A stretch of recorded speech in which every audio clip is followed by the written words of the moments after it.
Hello dear students, welcome you all. How is everyone? कैसे हैं सभी लोग? क्या हाल चाल? तो अगला सेशन स्टार्ट किया जाए। Let us start the next session.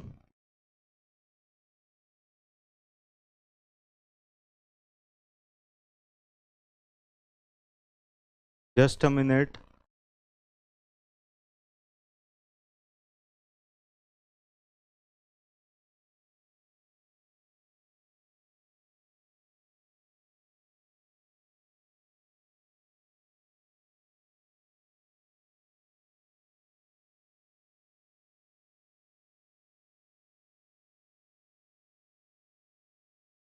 चलिए नेक्स्ट सेशन स्टार्ट करते हैं। अरे क्या हो गया?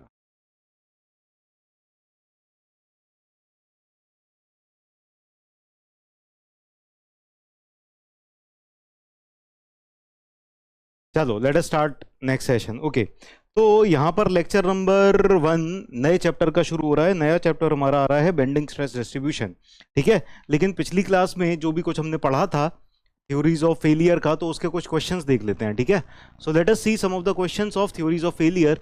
तो ये बताओ, which one of the following figures represent the maximum shear stress theory और ट्रेस्का। ट्रेस्का वाली थ्योरी या मैक्सिमम शियर स्ट्रेस थ्योरी, कौन सा वाला फिगर रिप्रेजेंट कर रहा है? पोल पे आंसर करो।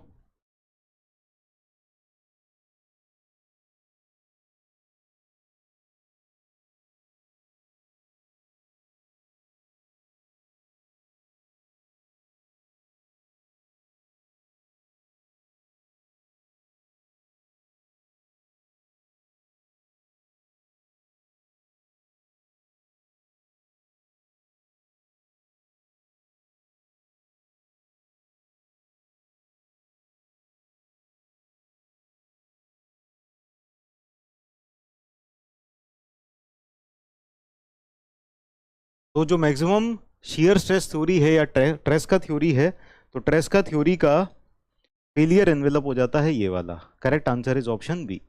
ठीक है, तो ऑप्शन बी करेक्ट आंसर। ये क्या हुआ? 0% कैसे? डेट आई नहीं थी क्या? किसी के पास नहीं आई पोल?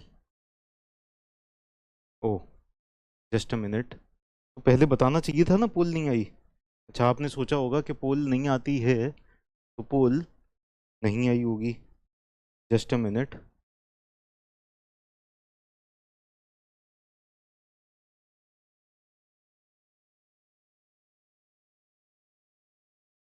ठीक है, चलिए अब शायद आ जाएगी। Next, maximum shear strain occurs on.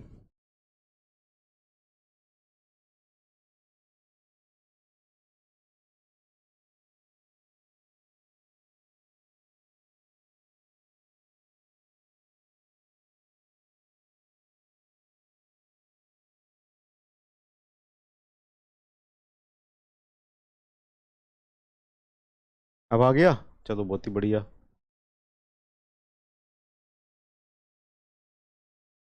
पहले से ही बोल रहे थे।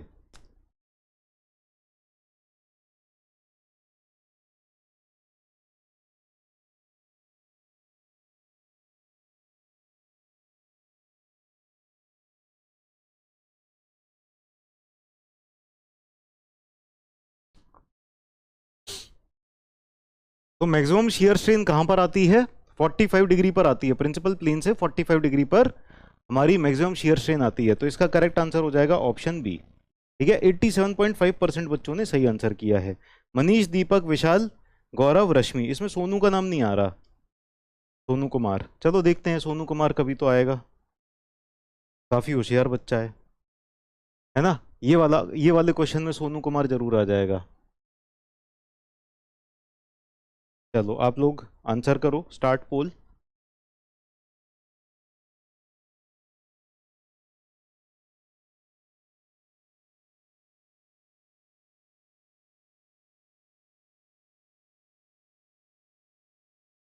पोल नहीं आ रही है?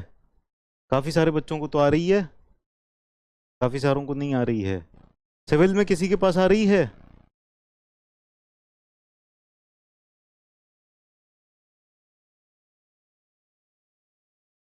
तो इसका जो सही आंसर है, who postulated maximum distortion energy theory, Mises Hencky, von Mises Huber Hencky. ठीक है ना?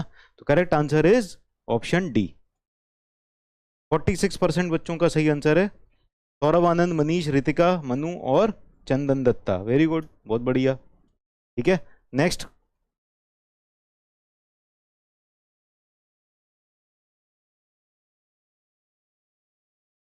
लेट आ रही है, चलो कोई बात नहीं, लेट आने दो, आ जाने दो, कहीं कहीं तो आ ही नहीं रही है, तो वो बेचारे कैसे।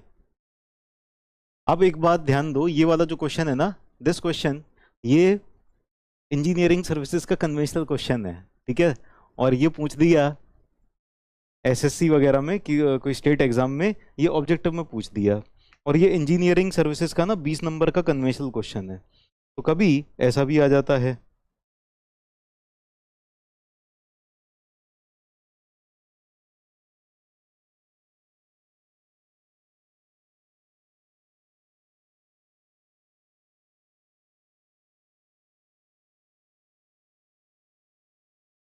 तो बताओ क्या किया जाए इस तरह क्वेश्चन का। हमारे पास कभी नहीं आता पोल। तो ईएससी में ये 20 नंबर का कन्वेंशनल क्वेश्चन आया, चलो फिर भी हम ना, लेकिन ना इसकी थोड़ी सी लैंग्वेज चेंज कर दी। अब देखो इस क्वेश्चन में क्या करना है, प्रिंसिपल स्ट्रेसेस दिए हुए हैं किसी पॉइंट पर, है ना, 1.5 सिग्मा टेंसाइल दे दिया, और सिग्मा टेंसाइल दे दिया, और सिग्मा 2 कंप्रेसिव दे दिया, यानी सिग्मा 1 सिग्मा 2 सिग्मा 3 तीनों के तीनों लग रहे हैं। सिग्मा 1 कितना है, 1.5 सिग्मा प्लस, है ना, सिग्मा 2 कितना लग रहा है, ये है पॉजिटिव सिग्मा, और सिग्मा 3 कितना लग रहा है, ये है माइनस सिग्मा बाय 2। ठीक है, तो ये इतने स्ट्रेसेस लग रहे हैं। इलास्टिक लिमिट कितनी है सिग्मा वाई, ये कितनी है, ये है 2000 kg पर सेंटीमीटर स्क्वायर, 2000 kg पर सेंटीमीटर स्क्वायर। तो ईएससी में जो कन्वेंशनल पूछा गया था ना, वहां पर क्या था, इसको 210 किलो न्यूटन पर मीटर स्क्वायर लिख दिया था, ठीक है ना, यहां पर 2000 kg पर सेंटीमीटर स्क्वायर लिख दिया है। And the Poisson's ratio is 0.3, Poisson's ratio same value दी थी वहां पर, है ना, पॉइजन्स रेशियो दे दिया 0.3। अब पूछा है then value of failure would work out to be, तो वो जो कन्वेंशनल क्वेश्चन था उसमें ये पूछा गया था कि सारी की सारी थ्योरीज से, पांचों थ्योरीज से आपको क्या कैलकुलेट करना है, आपको कैलकुलेट करना है कि ये वाली वैल्यू कितनी आ रही है सबके लिए, है ना, value of sigma, value of sigma at failure कितनी आ रही है ना, ये पूछा था। अब वहां पर भी यही काम करना था कि सारी की सारी थ्योरीज से कैलकुलेट करना था अलग अलग, ठीक है, और यहां पर भी यही काम करना है कि 1000 किससे आएगी, तो पहले आप इससे चेक करोगे, मैक्सिमम प्रिंसिपल स्ट्रेस थ्योरी से कैलकुलेट करोगे 1000 आ रही है कि नहीं आ रही, फिर शियर स्ट्रेस थ्योरी से कैलकुलेट करोगे 1000 आ रही है कि नहीं आ रही, शियर स्ट्रेन एनर्जी से कैलकुलेट करोगे, तो जिस थ्योरी से 1000 आ जाएगी वो वाला करोगे आप, है ना। तो बेसिकली यहां पर क्या है, सारी की सारी थ्योरी से ही कैलकुलेट करना पड़ेगा, ठीक है।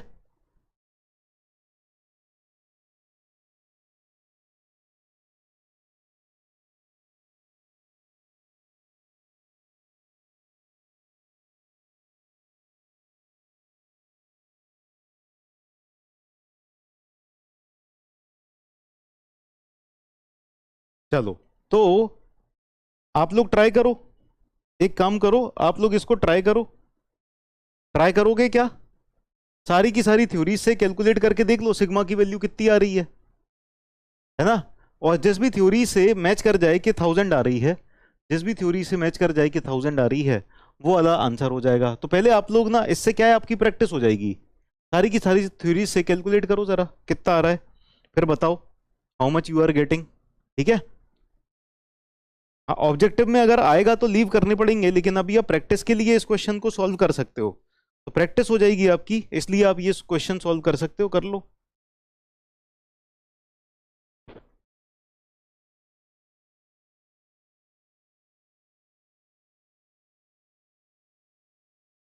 तो ट्राई करो, सारी थ्योरीज आपके पास लिखी हुई हैं। हाँ, तब तक सोनू के कुछ डाउट्स मैं आंसर कर दूं, सोनू बेचारा पिछली क्लास से बड़ा परेशान है कि मेरे डाउट ही क्लियर नहीं करते, मेरे डाउट ही क्लियर नहीं करते। दीपक सिंह ने कहा है कि ऑप्शन बी करेक्ट है, होमवर्क में कर लेंगे, अरे अभी क्लास में करो। एग्जाम का प्रेशर भी तो देखो क्या होता है, जल्दी जल्दी करना होता है, सारी की सारी थ्योरी से करो जल्दी से। एग्जाम में तो इतने सारे सब्जेक्ट होते हैं, कितनी कितना कुछ याद रखोगे, अभी तो फ्रेश फ्रेश ताजी ताजी पढ़ी है ये थ्योरी, फिर भी याद होगा तो हो जाएगा। हाँ सोनू कुमार, तुम्हारे डाउट बताओ जरा, देखें तब तक तुम्हारे डाउट क्या हैं। बड़े निराश हो रहे थे तुम, हमारे डाउट क्लियर नहीं करते।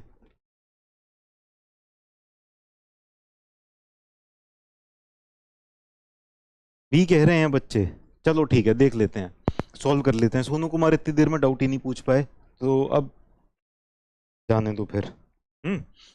तो यहाँ पर हमारे पास ये वैल्यूज दी रखी हैं, ठीक है ना। अब सबसे पहले कैलकुलेट करते हैं किससे, मैक्सिमम प्रिंसिपल स्ट्रेस थ्योरी से। मैक्सिमम प्रिंसिपल स्ट्रेस थ्योरी से जब कैलकुलेट करेंगे तो सीधे सीधे जो सिग्मा वन है, sigma one should be less than equal to sigma y होना चाहिए, है ना। तो मैक्सिमम प्रिंसिपल स्ट्रेस थ्योरी से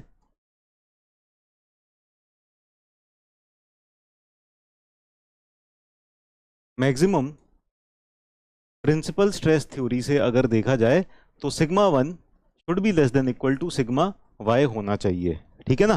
फैक्टर ऑफ सेफ्टी वगैरह कुछ नहीं दिया हुआ है, ओके। तो यानी sigma one should be less than equal to 2000 KG per centimetre square आ रहा है, तो इससे तो आंसर नहीं आ रहा, ठीक है ना। सेकंड वाली थ्योरी देखते हैं, सेकंड वाली थ्योरी क्या कह रही है। सेकंड वाली थ्योरी है मैक्सिमम शियर स्ट्रेस थ्योरी।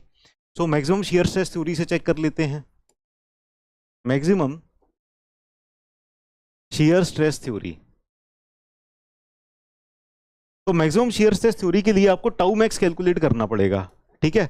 और टाउ मैक्स कैसे आ जाएगा, it will be maximum of sigma one minus sigma to by two, sigma two minus sigma three by two, sigma three minus sigma one by two, ठीक है। तो यहां पर sigma one कितना है, अच्छा देखो अब ये सारे के सारे कैलकुलेट करने की जरूरत नहीं है, इसमें देख लो सिग्मा वन है प्लस 1.5 और सिग्मा थ्री है माइनस सिग्मा बाय टू, तो इनका जो डिफरेंस हो जाएगा ना वही मैक्सिमम हो जाएगा। Sigma one minus sigma three by two जो होगा ये वाला, sigma three minus sigma one by two, this will be maximum, ये मैक्सिमम आ जाएगा, ठीक है ना। तो सारे के सारे कैलकुलेट करने की जरूरत नहीं है। सिग्मा थ्री कितना है हमारे पास, सिग्मा थ्री है माइनस सिग्मा बाय टू, ये हो जाएगा minus sigma by two.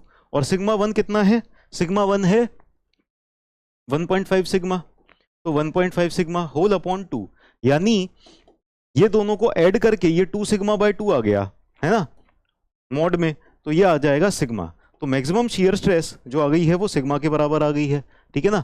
Now यहां पर जो मैक्सिमम शियर स्ट्रेस है इस थ्योरी के हिसाब से क्या होता है, tau max should be less than equal to maximum shear stress in uniaxial loading, और maximum shear stress in uniaxial loading कितना हो जाएगा, सिग्मा वाई बाय टू हो जाएगा। तो यहां पर टाउ मैक्स की वैल्यू हमने कैलकुलेट कर ली थी, सिग्मा आ रही है, तो sigma should be less than equal to, ये आ जाएगा 1000 केजी पर सेंटीमीटर स्क्वायर, ठीक है ना। तो करेक्ट आंसर हमारे पास हो जाएगा ये वाली थ्योरी, ठीक है ना। Correct answer will be option B maximum shear stress theory. अब अगर आगे प्रैक्टिस के लिए हमको कैलकुलेट करना है बाकी थ्योरी से भी, तो शियर स्ट्रेन एनर्जी थ्योरी से भी कर सकते हैं। शियर स्ट्रेन एनर्जी थ्योरी की एक्सप्रेशन क्या है जरा बताओ, शियर स्ट्रेन एनर्जी थ्योरी।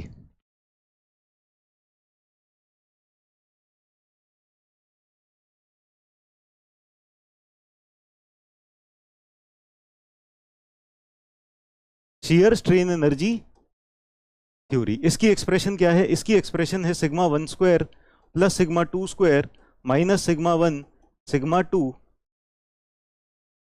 है ना, under root should be less than equal to sigma y, ठीक है ना। समझ नहीं आया, क्या समझ नहीं आया, फॉर्मूला रखना, फॉर्मूला था, ठीक है, फॉर्मूले के अंदर पुट करनी है वैल्यूज और आंसर निकालना है, समझ नहीं आया, क्या चीज समझ नहीं आई भैया, फिर से बताइए। तो तुम्हारे लिए फिर तुम्हारे डाउट को कैसे क्लियर कर पाए कोई, तुम्हारा डाउट तो यही रहता है सब, फिर से बताइए। क्योंकि अभी थोड़ी देर पहले जब बता रहे थे तब तुम आंख बंद करके बैठे हुए थे शायद, है ना। अच्छा ये लेकिन ना हमें 3D के लिए करना है, तो 3D के लिए क्या हो जाएगा, 3D के लिए 3D का फॉर्मूला रखना पड़ेगा, sigma one minus sigma two whole square plus sigma two minus sigma three whole square plus sigma 3 minus sigma 1 whole square का under root should be less than equal to √2 sigma y। अब जैसे कोई आदमी को, गांव के आदमी को भेज दिया जाए पार्टिकल फिजिक्स के पढ़ने के लिए, है ना, MIT का प्रोफेसर, बेहतरीन से बेहतरीन, सबसे बड़े से बड़ा साइंटिस्ट, अब वो हमेशा यही कहता रहेगा ना, सर नहीं समझ में आया, फिर से बताओ। बस वही हाल तुम लोगों का है, कुछ लोगों का। हाँ, तो तुम्हारे जो जब इस तरह का है कि अगर समझ में नहीं आया तो तुम अपना लेवल देखो, कोई ऐसी चीज नहीं है जो समझ में ना आए।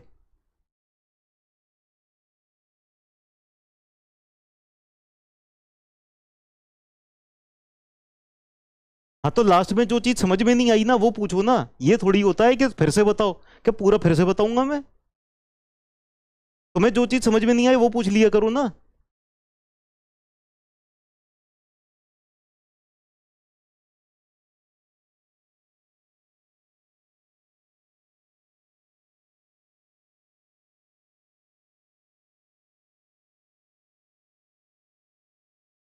सिग्मा 1 की वैल्यू दी हुई है यहां पर प्लस 1.5 सिग्मा, ठीक है। और बहुत सारे बच्चों ने तो ना बिना पूछे बिना समझे भी कर लिया। क्यों कर लिया? वो पढ़ रहे थे, समझ रहे थे, देख रहे थे, और तुमको समझाने के बाद भी समझ में नहीं आया, और कुछ ऐसा है भी नहीं कि जिसमें समझाया जाए।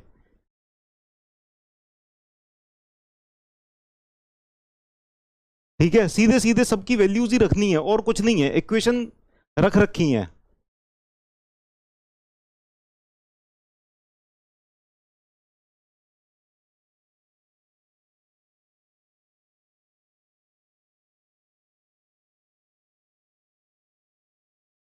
Less than equal to √2 into 2000, ठीक है ना।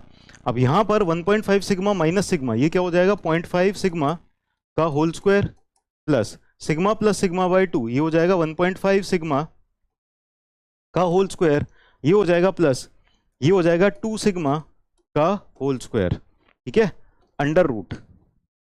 This should be less than equal to √2 into 2000, कितना हो जाएगा? क्वेश्चन की लैंग्वेज समझ नहीं आई, समझ लेते हैं।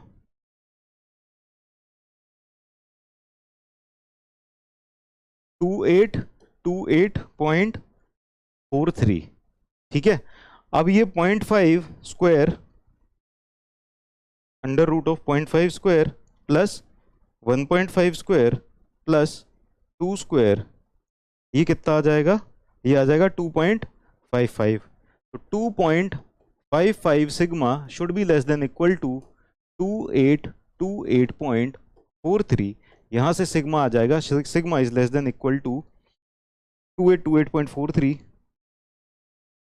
डिवाइडेड बाय आंसर, ये आ जाएगा हमारा 1109 kg पर 1109.4 kg पर सेंटीमीटर स्क्वायर।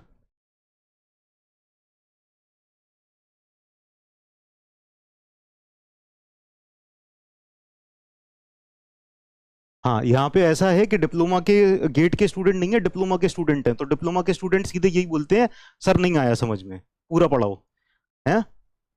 या फिर उनको भी क्वेश्चन तो पूछना आता होगा कि क्या चीज समझ में नहीं आई, वो पूछ लेते होगे, वो भी पूछना नहीं आता। और कमेंट करना आता है तुम्हें, बदतमीजी देनी आती है क्या? अरे डाउट ही नहीं पूछ सकते। अरे तुम्हें डाउट पूछना भी तो आना चाहिए, डाउट पूछना तो सीख लो कम से कम। ऐसा लग रहा है कल ही पैदा हुए हो और आ गए। डिप्लोमा और गेट वाली बात ही नहीं है, बात है तुम्हारी समझदारी की।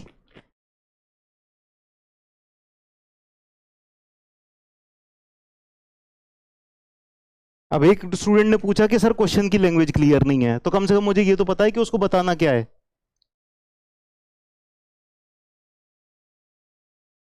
The principal stresses at a point in elastic material, principal stresses दी हुई हैं, ये रही 1.5 सिग्मा टेंसाइल और सिग्मा बाय 2 कंप्रेसिव। तो प्रिंसिपल स्ट्रेसेस क्या हो जाएंगी? तीन प्रिंसिपल स्ट्रेसेस हैं, तीन अलग अलग प्लेन्स के ऊपर, सिग्मा 1 सिग्मा 2 सिग्मा 3, इनकी वैल्यूज दे रखी है, ठीक है। Elastic limit in simple tension, elastic limit या यील्ड स्ट्रेस दे रखी है, ठीक है। इलास्टिक लिमिट और यील्ड स्ट्रेस को हम बराबर मान लेंगे, ठीक है, तो ये यील्ड स्ट्रेस दे रखी है या इलास्टिक लिमिट दे रखी है 2000 kg पर सेंटीमीटर स्क्वायर सिंपल टेंशन में। तो यानी जब हम यूनिएक्सियल लोडिंग लगाते हैं तब यील्ड लिमिट दे रखी है, ठीक है ना। चलिए, एंड पॉइजन्स रेशियो की वैल्यू दे रखी है, तो इतना तो समझ में आ गया होगा कि क्या क्या दे रखा है। Then value of sigma at failure would work out to be according to, यानी ये जो स्ट्रेसेस दे रखी हैं, प्रिंसिपल स्ट्रेसेस दे रखी हैं, ये सिग्मा के टर्म्स में दे रखी हैं, ये कोई एब्सोल्यूट वैल्यू तो दी नहीं है, सिग्मा के टर्म्स में दी हुई हैं ये वैल्यूज, ठीक है। तो अब हमको ये सारी की सारी थ्योरी ऑफ फेलियर लगानी है, और ये पूछा गया है कि इन थ्योरीज ऑफ फेलियर लगा के आप ये बताओ कि जो सिग्मा है वो 1000 kg पर सेंटीमीटर स्क्वायर कौन सी थ्योरी में आ रहा है।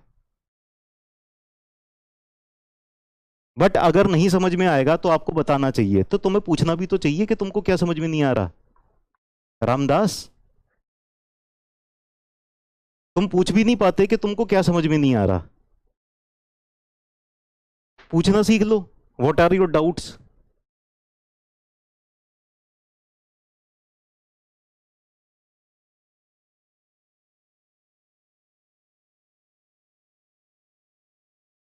लैंग्वेज क्लियर हो गई, क्या पूछा गया है। हिंदी में भी गिवन है, लेकिन अब पता नहीं क्या खुद को ही ऐसा समझ के बैठे हैं कि ना मुझे हिंदी पढ़नी आती ना मुझे इंग्लिश पढ़नी आती, है ना। सर मेरे दिमाग में ऐसे बोल बोल के बार बार घुसाएं तभी मैं पढ़ पाऊंगा। तो फिर सेकंड वाला क्या, सेकंड वाली थ्योरी ये नहीं समझ में आई।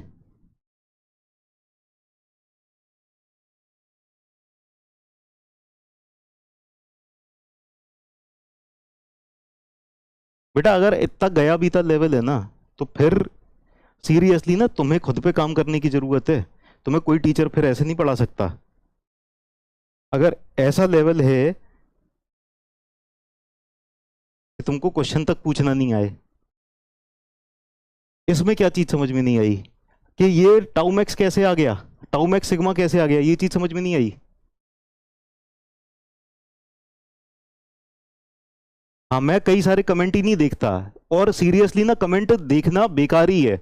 क्यों? क्योंकि तुम ना तो प्रीवियस ईयर, प्रीवियस जो क्लास का है वो पढ़ के आते हो। क्लास की शुरुआत में जब सब्जेक्ट शुरू हुआ था मैंने गाइडलाइंस बताई थी कि आप अगली क्लास में आएंगे पिछली क्लास का पढ़ के आएंगे, तो आप पिछली क्लास के ही जाने कितनी सारी चीजें पूछते रहते हो। फिर मैंने ये भी कहा था कि जो चीज समझ में नहीं आई वो आप वीडियो देखो। और आपके डाउट कैसे रहते हैं पता है, इस तरह के डाउट रहते हैं जैसे कोई एक आदमी को ना सॉइल मैकेनिक्स पढ़ाना चालू कर दिया, वो सीधे से ये डाउट पूछेगा, सर सॉइल की कितनी स्ट्रेंथ होती है। क्या कोई जवाब है इसका? सॉइल सॉइल की कितनी स्ट्रेंथ होती है। इसी तरह के ऐसे डाउट होते हैं, किसी कोई पढ़ाई लिखाई से लेना देना ही नहीं है तुम्हारे डाउट्स का। तो थोड़ा सा अपने डाउट्स का भी लेवल ऐसा रखो ना कि एग्जाम से रिलेटेड हो, एग्जाम से मिलते जुलते हो, थोड़ा लगे कि तुम लोग स्टूडेंट हो।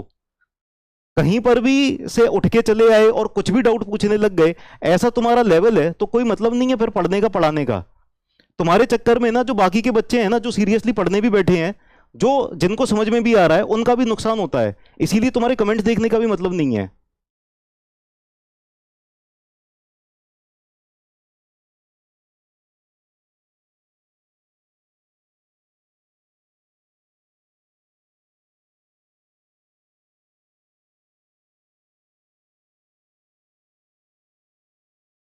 सर की सारी जिम्मेदारी नहीं है कि सर की जिम्मेदारी बैठ गई है कि अब सर किसी भी तरह से समझाए समझाए समझाए। तो साल भरी भी समझाता रहूंगा तुमको समझ में नहीं आएगा, तुमको खुद भी अपनी तरफ से मेहनत करनी पड़ेगी। ऐसे किसी का यूं ही एग्जाम नहीं क्लियर हो जाता कि बस कोचिंग में एडमिशन ले लिया, सर की जिम्मेदारी है सर पढ़ाएंगे और हमारा क्लियर हो जाएगा। खुद की भी जिम्मेदारी समझो, घर पे पढ़ के आया करो कुछ, और तो थोड़े रेलिवेंट डाउट पूछा करो कि जो डाउट तमीज के हैं, मतलब के हैं डाउट।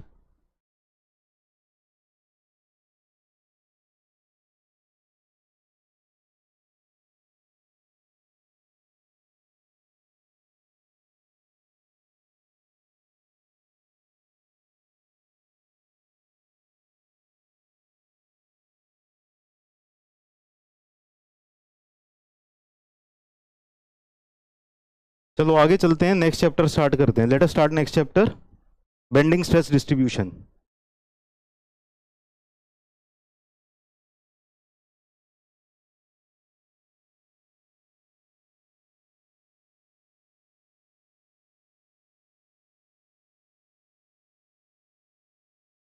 ये लास्ट बैच है मेरा इंजीनियर्स वाला में। अब मैं मना कर दे रहा हूँ सारे के सारे बैचेस।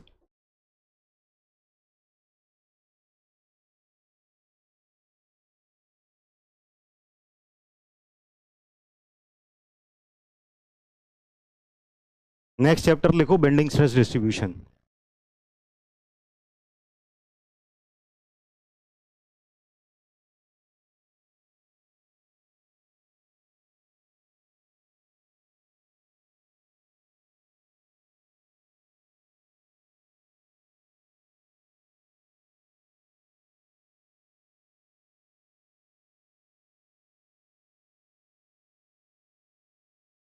तो बेंडिंग स्ट्रेस डिस्ट्रीब्यूशन कैसा होता है, ये हमने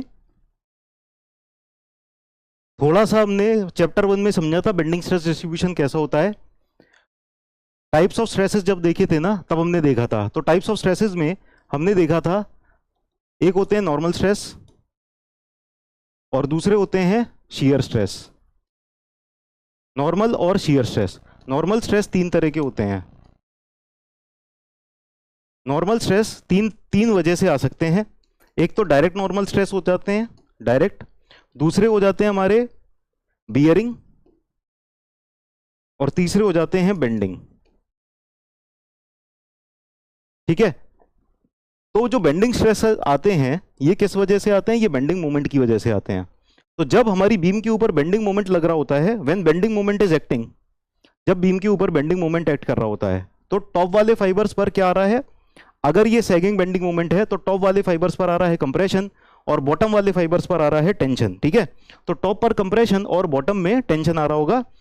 तब जो स्ट्रेसेस आ रहे हैं ये क्रॉस सेक्शन से परपेंडिकुलर हैं, they are perpendicular to the cross section. ठीक है ना। बेंडिंग के अंदर अगर हमारे पास बीम इस तरह की थी, ठीक है, if beam was like this, है ना, तो बेंडिंग में, बेंडिंग के बाद बीम इस तरह की हो जाएगी, इस तरह की हो जाएगी। ठीक है। तो यहां पर टॉप पर आ जाएगा, टॉप पर आ जाएगा कंप्रेशन और बॉटम में आ जाएगा टेंशन। टॉप पर आ जाएगा कंप्रेशन, बॉटम में आ जाएगा टेंशन, इस तरह से। तो यहां पर ना मूवमेंट क्रिएट हो रहा है इस तरह से। ठीक है ना। तो बेंडिंग मोमेंट की वजह से आप ये ऑब्जर्व करो कि यहां पर जो सेक्शन है, जहां यहां पर इस जगह पर जो क्रॉस सेक्शन है, तो क्रॉस सेक्शन के ऊपर, क्रॉस सेक्शन से परपेंडिकुलर फोर्स आ रही है ना, स्ट्रेसेस जो आ रही हैं वो क्रॉस सेक्शन से परपेंडिकुलर आ रही हैं बिकॉज ऑफ दिस मोमेंट, है ना। जब हमने इस तरह से मोमेंट लगाया हुआ है तो हम क्या कर रहे हैं, यहां पर क्रॉस सेक्शन है, यहां पर क्रॉस सेक्शन है। जब इस तरह से मोमेंट लगा रहे हैं तो बेसिकली हम क्या कर रहे हैं, टॉप पर कंप्रेशन लगा रहे हैं ऐसे करते टाइम पे, है ना। आप ऑब्जर्व करो, खुद को भी महसूस होगा कि आप ऊपर के फाइबर्स को कंप्रेस कर रहे हो और नीचे के फाइबर्स को एलोंगेट कर रहे हो। ठीक है। इस तरह से जब करते हैं, एक रबर लेके आप देख सकते हो खुद से भी। ठीक है ना। तो इस तरह से रबर जब बेंड हो जाती है तो टॉप पे आ रहा है कंप्रेशन, बॉटम पे आ रहा है टेंशन। ठीक है ना। तो ये नॉर्मल स्ट्रेस होंगी। नॉर्मल का मतलब हो जाएगा क्रॉस सेक्शन से परपेंडिकुलर। जो हमारा क्रॉस सेक्शन है ना, क्रॉस सेक्शन से परपेंडिकुलर स्ट्रेसेस आएंगी इस तरह से। ठीक है। तो दोनों की दोनों, टेंशन और कंप्रेशन जब एक साथ एक्ट कर रही हैं तब हमारे पास आ रही है बेंडिंग स्ट्रेसेस। अब ये जो बेंडिंग स्ट्रेस का डिस्ट्रीब्यूशन है ये भी हमने देख रखा था, शायद बताया था तो बहुत अच्छी बात है, नहीं बताया था तो कोई बात नहीं। ठीक है। इसका जो डिस्ट्रीब्यूशन होता है वो इस तरह से होता है, बीच में होती है न्यूट्रल एक्सिस। देखो अभी आप समझो, अगर बताया था तो बहुत अच्छी बात है, नहीं बताया था तो दोबारा से समझो।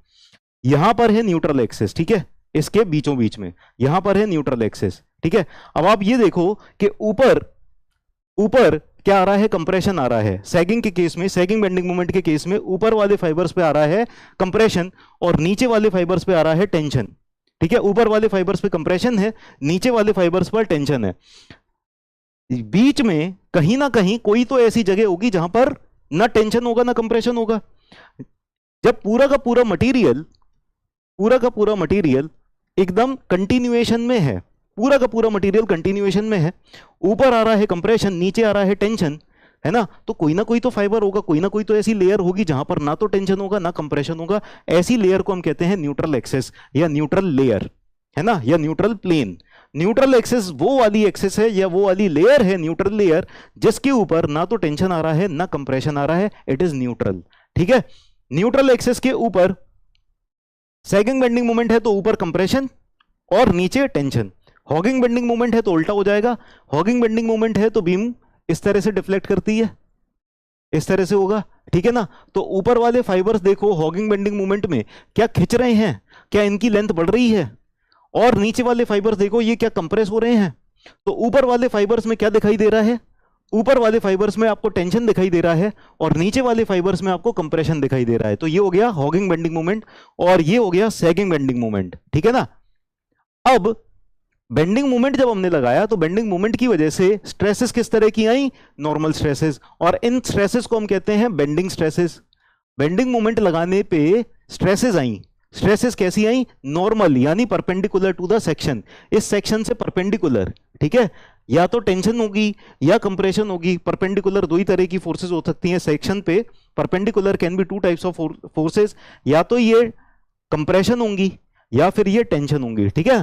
तो बेंडिंग के केस में क्या होता है, दोनों ही आ रही होती हैं, both tension and compression both are coming at the same time आ रही हैं।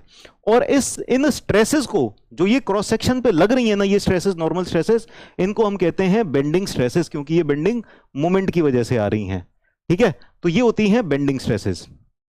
क्लियर है सबको, ठीक है। तो जब प्योर बेंडिंग का मतलब समझो, what is the meaning of pure bending. Pure bending का मतलब होता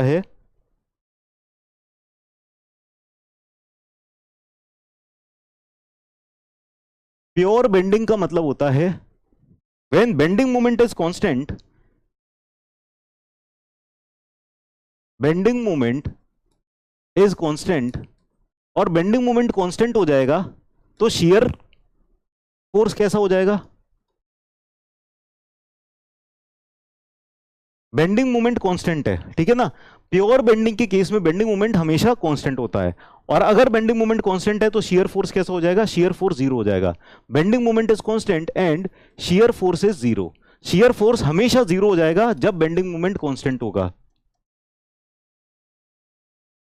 ठीक है। शियर फोर्स जीरो हो जाएगा जब भी बेंडिंग मोमेंट कांस्टेंट होगा, ठीक है ना, क्योंकि शियर फोर्स होता है डीएम बाई डी एक्स, ये शियर फोर्स होता है। और अगर बेंडिंग मोमेंट कांस्टेंट है तो किसी भी कांस्टेंट का आप डिफरेंशिएशन करोगे वो जीरो हो जाएगा, ठीक है ना। So when bending moment is constant then dm/dx zero हो जाएगा, यानी शियर फोर्स जीरो हो जाएगा, shear force will become zero, ठीक है। तो जब शियर फोर्स बीम के ऊपर नहीं एक्ट कर रहा तब हम कहते हैं कि बेंडिंग मोमेंट कांस्टेंट है, और यहां पर प्योर बेंडिंग एक्ट कर रहा है, there is no shear force only bending, तो सिर्फ अकेली बेंडिंग मोमेंट है, तो यहां पर क्या हो जाएगा, उसको कहते हैं हम प्योर बेंडिंग, ठीक है। That is called as pure bending. तो इसको भी लिख लो आप, प्योर बेंडिंग।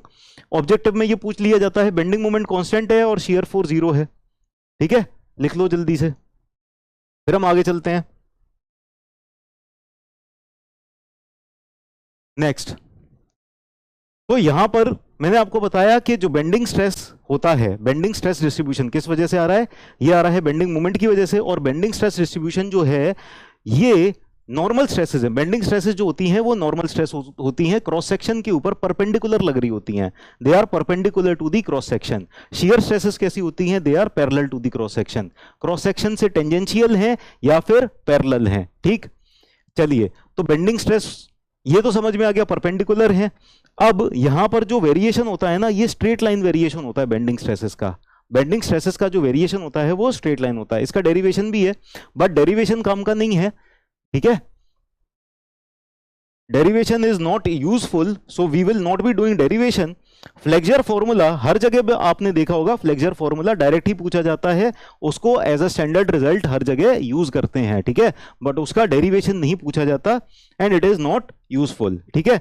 तो हम एजम्पशंस लिखते हैं, हमारे जो एजम्पशंस हैं वो प्योर बेंडिंग के लिए हैं, जो भी एजम्पशंस हम लिखने वाले हैं ये प्योर बेंडिंग के लिए हैं। प्योर बेंडिंग के लिए एजम्पशंस हैं, इसका मतलब क्या है कि बेंडिंग मोमेंट और शियर फोर्स दोनों एप्लीकेबल होंगे या अकेला बेंडिंग मोमेंट होगा, अपने मन में ही सोच लो, कमेंट तो कर नहीं पाओगे।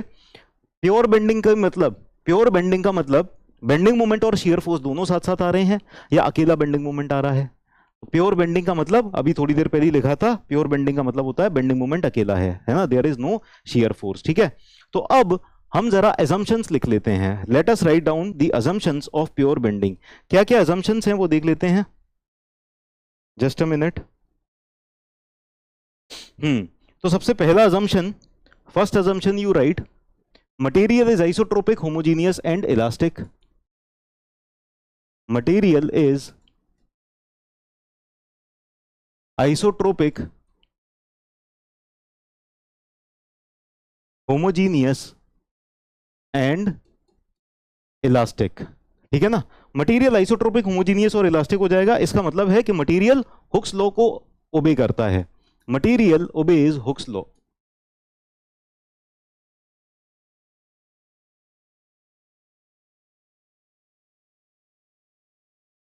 मटेरियल ओबेज हुक्स लॉ, ठीक है। Next, second, Young's modulus is same in tension as well as in compression.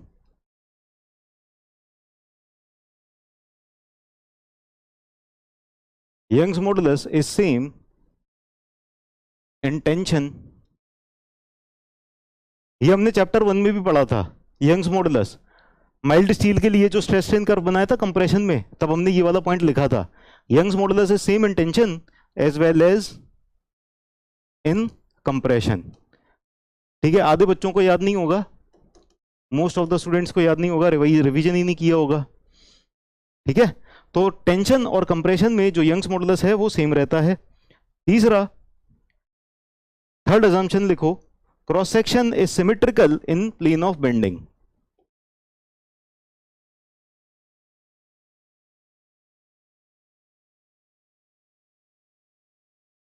Cross section is symmetric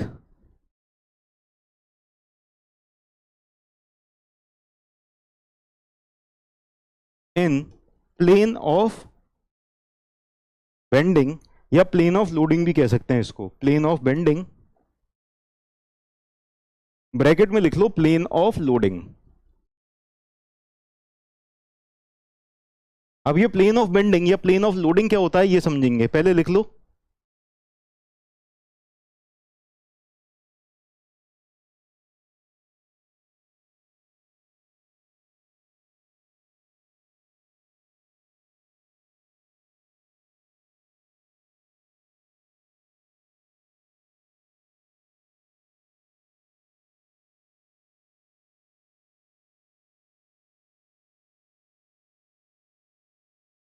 done, चलिए तो प्लेन ऑफ बेंडिंग क्या है, प्लेन ऑफ लोडिंग क्या है ये समझते हैं।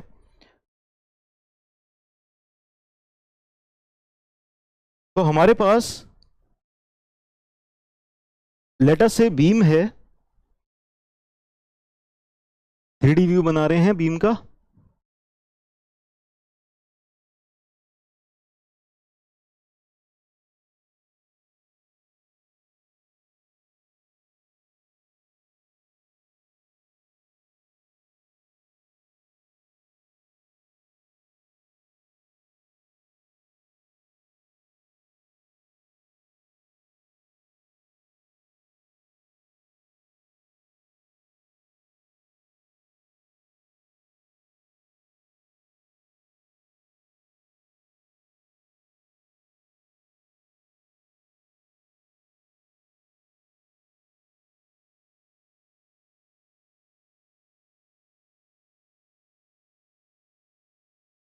ठीक है। ये वाली लाइन पतली इसलिए कर दी है, ये दिखाई नहीं देगी, ठीक है।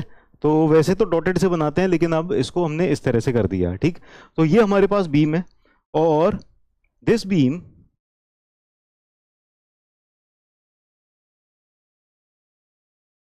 अब ये जो बीम है ये मान लो कि यहां पर फिक्स्ड है, कैंटिलीवर बीम है, so this beam is fixed here, है ना। यहां पर ये हमारी बीम फिक्स्ड है, कैंटिलीवर बीम है,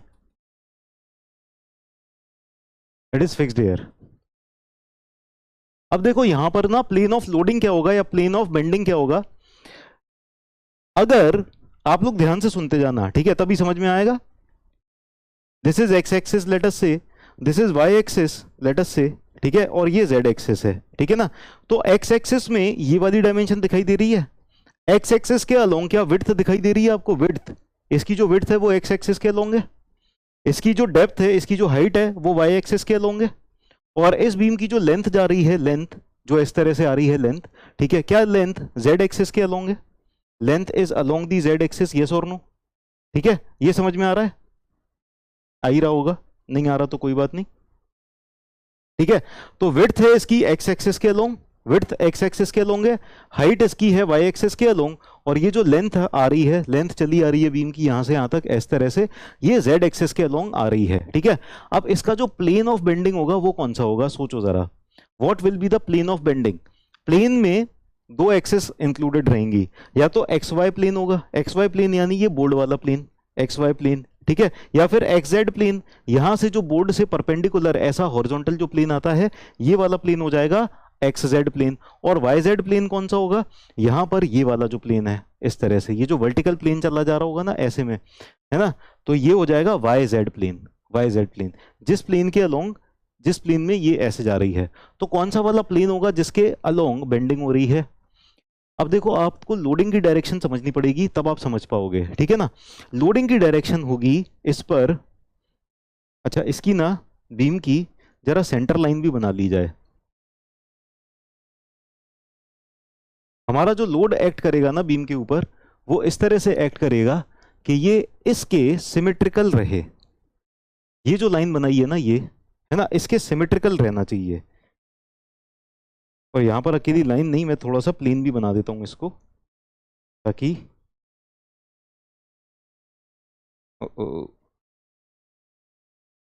हाँ, तो ये वाला जो प्लेन है ना,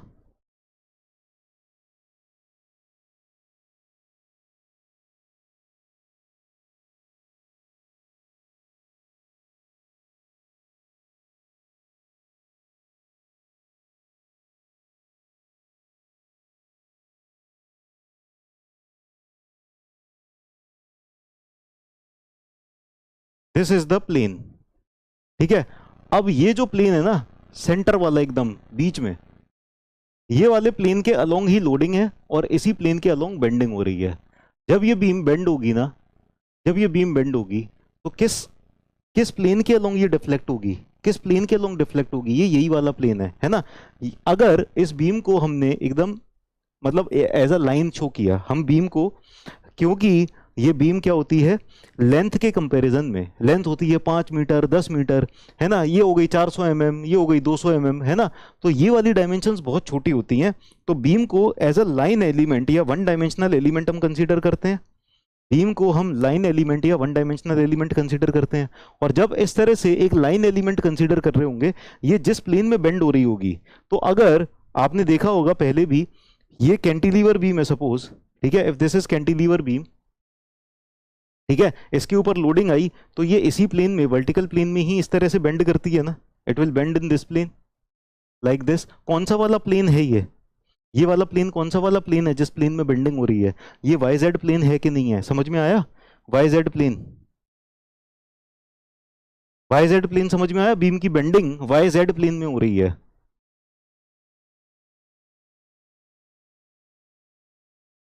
वाई जेड प्लेन समझ में आया, दोबारा से बताएं क्या,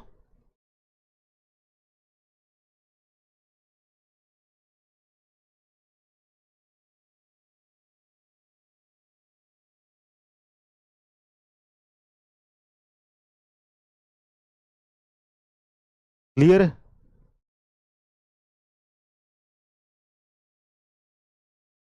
चलो तो यहां पर ये जो बीम की बेंडिंग हो रही है ना, एक चीज तो ये समझ में आ गई, ये वाई जेड प्लेन में है। दूसरी बात, ये वाला जो थर्ड अजम्पशन था, थर्ड अजम्पशन क्या कह रहा है, cross section is symmetric in the plane of bending या प्लेन ऑफ लोडिंग। तो जब हमारी लोडिंग एक्ट कर रही है ना, लोडिंग लोडिंग सपोज मैं बना देता हूं, लोडिंग तो किसी भी तरह की हो सकती है ना, पर लोडिंग एक्ट कर रही है, थोड़ा सा इजी अंडरस्टैंडिंग के लिए समझ लेते हैं, लोडिंग ना इस तरह से एक्ट कर रही है।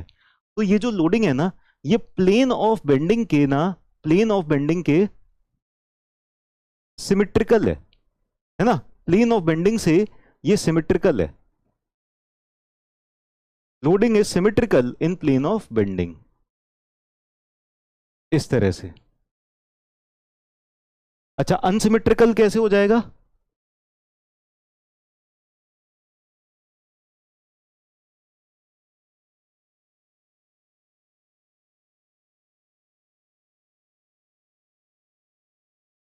तो ये देख के आपको क्या समझ में आ रहा है कि प्लेन ऑफ लोडिंग के, प्लेन ऑफ लोडिंग ये रहा या प्लेन ऑफ बेंडिंग ये रहा, है ना, वाई जेड प्लेन, ठीक है, इसके अबाउट लोडिंग जो है ना, loading is symmetrical about this plane, loading is symmetrical about this plane. अगर अगर ये लोडिंग सिमेट्रिकल नहीं होती, अगर लोडिंग सिमेट्रिकल नहीं होती तो क्या दिक्कत आ जाती? क्या theory of pure bending applicable नहीं होती क्या उस केस में? उस केस में क्या theory of pure bending applicable नहीं होती अगर हमारी लोडिंग सिमेट्रिकल नहीं होती तो?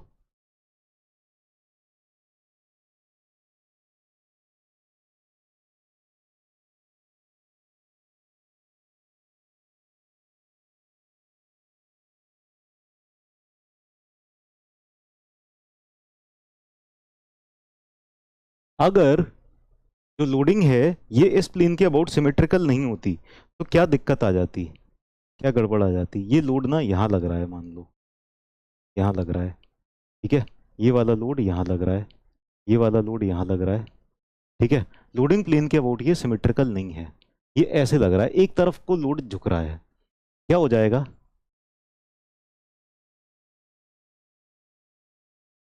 क्या हो जाएगा? ये वाली जो सेंटर लाइन जा रही होगी ना बीम की, ठीक है, ध्यान देना, बीम की जो सेंटर लाइन जा रही होगी एकदम एक्सेस जा रही होगी, बीचों बीच से ये जो एक्सेस जा रही होगी इस बीम की, ठीक है, इस एक्सेस के अबाउट यहां पर देखो, क्या इस एक्सेस के अबाउट एक मोमेंट क्रिएट नहीं हो गया है ना, एक मोमेंट क्रिएट नहीं हो गया इसके अबाउट? अगर आप ध्यान दो बहुत अच्छे से गहराई से, ठीक है, ये वाला जो डिस्टेंस है ये b/2 है, डिस्टेंस b/2 है डिस्टेंस, तो ये जो लोड है इस एक्सेस के अबाउट इसेंट्रिक नहीं हो गया? इसेंट्रिक मतलब थोड़ा सा अलग हटके, एकदम बीचों बीच से नहीं जा रहा, हाँ बिल्कुल। तो अब इसके अबाउट क्या है, लॉन्गिट्यूडनल एक्सिस के अबाउट एक मोमेंट क्रिएट हो रहा है, लॉन्गिट्यूडनल एक्सिस के अबाउट, जेड एक्सिस के अबाउट एक मोमेंट क्रिएट हो रहा है, और जब ये जेड एक्सिस के अबाउट एक मोमेंट क्रिएट हो रहा है, लॉन्गिट्यूडनल एक्सिस के अबाउट जो मोमेंट क्रिएट होता है वो क्या होता है, क्या प्रोड्यूस करता है बताओ जरा? ट्विस्टिंग प्रोड्यूस करता है, बिल्कुल सही बात है, ठीक है ना, तो यहां पर ट्विस्टिंग आ गया, यहां पर ट्विस्टिंग आ गया, टॉर्जन आ जाएगा यहां पर, ठीक है ना। तो लोडिंग अगर सिमेट्रिकल है about the plane of bending, ठीक है, या cross section is symmetrical in the plane of loading, cross section symmetrical है प्लेन ऑफ लोडिंग में, प्लेन ऑफ बेंडिंग में, तो क्या हो जाएगा, क्या हो जाएगा, अकेला मोमेंट आएगा, in this condition only bending moment will be generated, है ना, ये वाली कंडीशन में क्या होगा, only bending moment is generated, only bending moment is generated या डेवलप्ड, ठीक है, ये वाले केस में क्या होगा, बेंडिंग मोमेंट और साथ ही साथ में टॉर्जन भी आ गया, टॉर्क भी आ गया, ठीक है, सो यहां पर bending moment, bending moment plus torsion are generated, bending moment plus torsion are generated, तो टॉर्क भी आ जाएगा, शियर स्ट्रेस जनरेट कर देगा, ठीक है, सर प्लेन ऑफ बेंडिंग के पैरेलल ही होगा बेंडिंग लोड ऑलवेज, ये बेंडिंग लोड क्या होता है? तुम नए नए शब्द गठन कर लेते हो नए शब्दों का।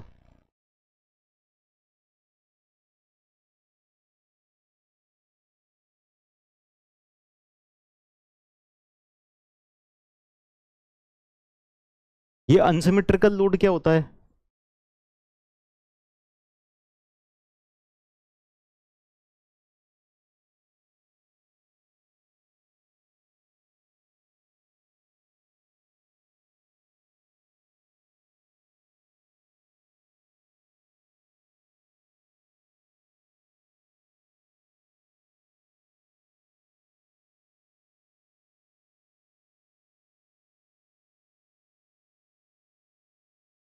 ठीक है, डन है।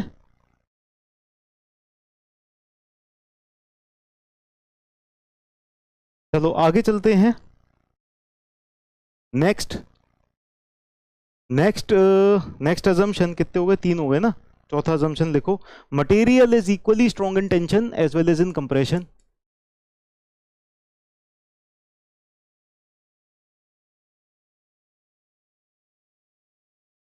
Material is equally strong in tension as well as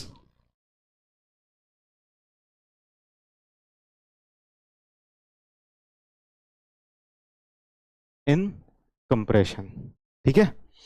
तो equally strong in tension as well as in compression होगा मटेरियल।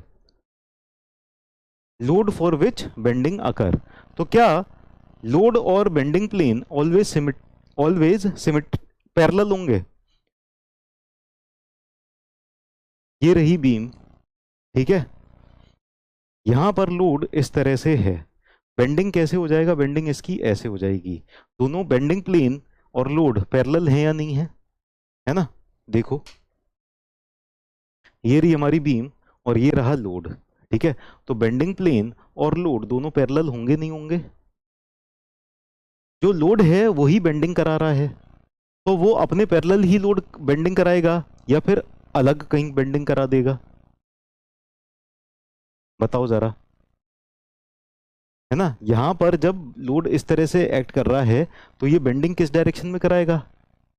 बेंडिंग जिस डायरेक्शन में होगी उसी डायरेक्शन में ही लोड है ना, बेंडिंग की डायरेक्शन में ही लोड होगा। सो बेंडिंग का जो प्लेन होगा, ये वाला प्लेन जो इसके एकदम बीचों बीच से जा रहा है ऐसे में, है ना, जो 3D में हमने ऐसे दिखाया था, 3D में ऐसे में दिखाया था, जो इसके बीचों बीच से प्लेन जा रहा था ऐसे में, ठीक है ना, और ये वाला जो प्लेन हो जाएगा, इस प्लेन के अंदर ये बीम की बेंडिंग हो रही है, ठीक है, बीम की बेंडिंग इस प्लेन के अंदर हो रही है और ये लोड भी यहाँ पर एक्ट कर रहा है।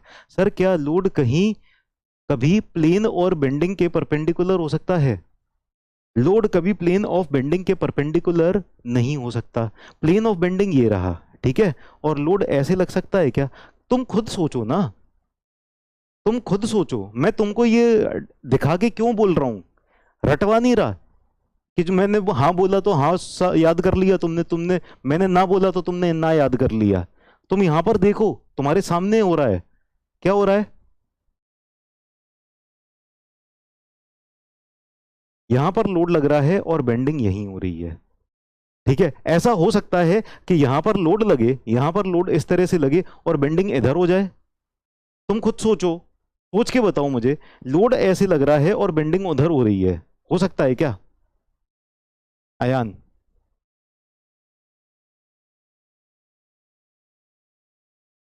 या बाकी बच्चे सब लोग बताओ, लोड मैंने यहां लगाया तो बेंडिंग इसी डायरेक्शन में ही होगी कि उस डायरेक्शन में हो जाएगी? कभी ऐसा हो सकता है?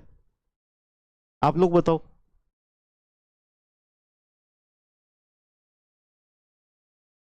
नहीं हो सकता ना, समझ गए? ठीक है, नहीं हो सकता, बिल्कुल नहीं हो सकता। हो सकता है, होता है, होता है, बहुत बार होता है, लेकिन फिर उसे हम बेंडिंग नहीं कहते, फिर उसे हम बेंडिंग नहीं कहते, उसे हम बकलिंग कहते हैं। Then we don't call it as bending, we call it as buckling. अब देखो बकलिंग और बेंडिंग क्या होता है ये समझो। अब तुमने पूछ लिया है तो मैं बता देता हूँ, है ना, लेकिन वो बेंडिंग नहीं होता, वो बेंडिंग नहीं होता, वो बकलिंग होता है। कैसे? मान लो ये हमारे पास एक आई सेक्शन की बीम थी, आई सेक्शन की बीम थी इस तरह से, ठीक है,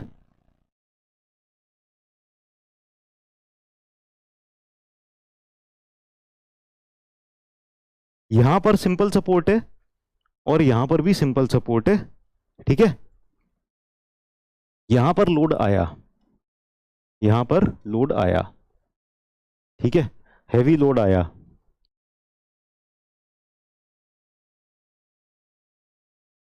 ठीक है, यहां पर लोड आया और लोड की वजह से क्या हुआ, बीम को, बीम का बिहेवियर होना कैसा चाहिए था? बीम का बिहेवियर होना चाहिए था ऐसा, नीचे की तरफ, बीम नीचे जानी चाहिए थी। अब यहां पर मैं बताऊंगा तो समझ में नहीं आएगा, बीम नीचे जानी चाहिए थी, ठीक है, लेकिन हो क्या गया कि ये साइड में आ गई ऐसे में।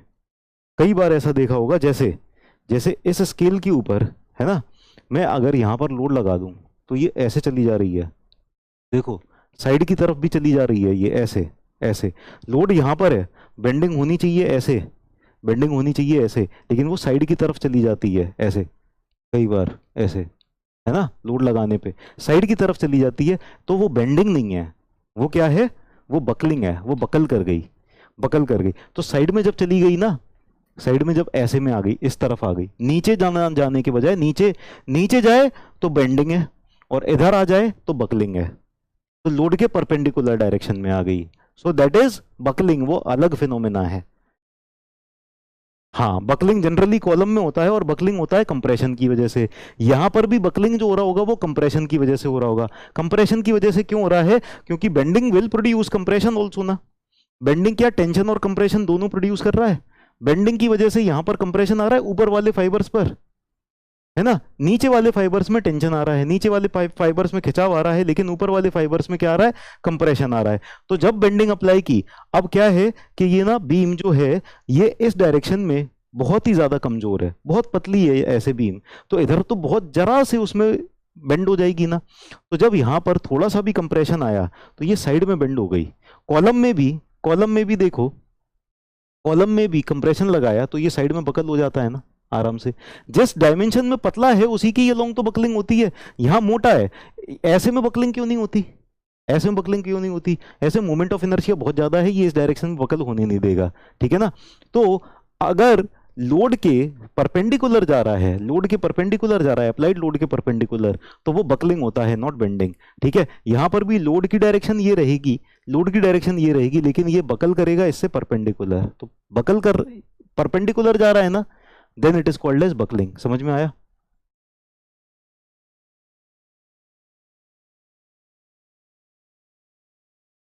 कैंटिलीवर बीम और सिंपली सपोर्टेड बीम में कंप्रेशन और टेंशन सेम होते हैं, बॉटम और टॉप प्लान। क्या क्वेश्चन है? कैंटिलीवर बीम और सिंपली सपोर्टेड बीम में कंप्रेशन और टेंशन सेम होते हैं, बॉटम और टॉप प्लान। क्वेश्चन नहीं समझ में आया तुम्हारा?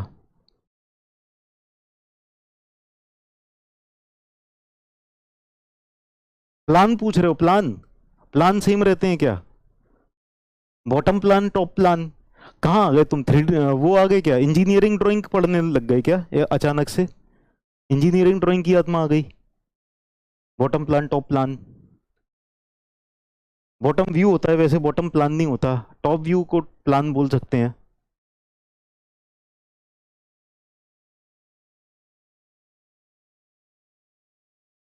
बकलिंग लोड, क्रिपलिंग लोड अलग अलग है। टॉप और बॉटम प्लेन में क्या सिमिट, क्या एक जैसा है? क्वेश्चन नहीं क्लियर है तुम्हारा, क्या चीज पूछ रहे हो? कैंटिलीवर और सिंपली सपोर्टेड बीम में टॉप और बॉटम में क्या सेम होता है, क्या पूछना चाह रहे हो? एरिया ऑफ क्रॉस सेक्शन पर डिपेंड करता है क्या? क्या चीज की पूछ रहे हो? एरिया ऑफ क्रॉस सेक्शन पे क्या डिपेंड करता है? अच्छा, बकलिंग होगी या नहीं होगी, मोमेंट ऑफ इनर्शिया पे डिपेंड करता है। बकलिंग होना या ना होना, मोमेंट ऑफ इनर्शिया।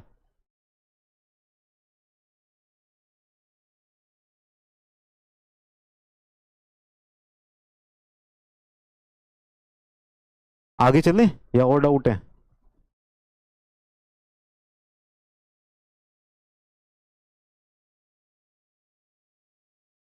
कुछ पूछना है तो क्लियरली पूछो कि समझ में आए कि तुम पूछना क्या चाह रहे हो। मुझे तो समझ में तो आना चाहिए, तभी तो मैं आंसर करूंगा।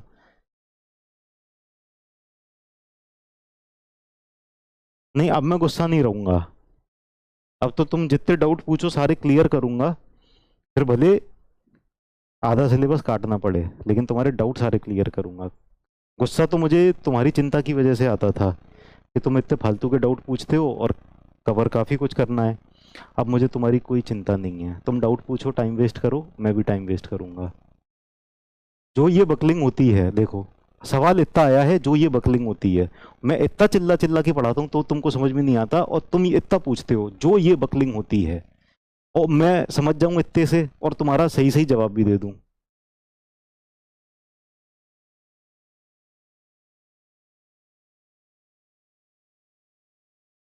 बकलिंग का।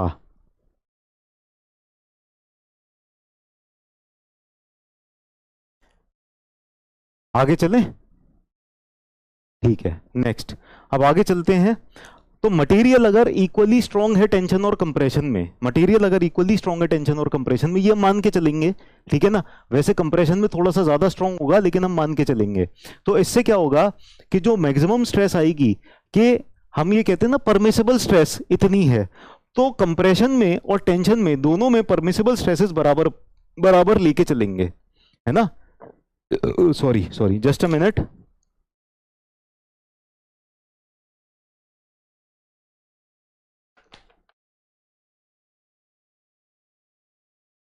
ठीक है, तो कंप्रेशन में और टेंशन में जो मैक्सिमम स्ट्रेसेस आएंगी वो बराबर बराबर आएंगी, दे विल बी इक्वल, ठीक है।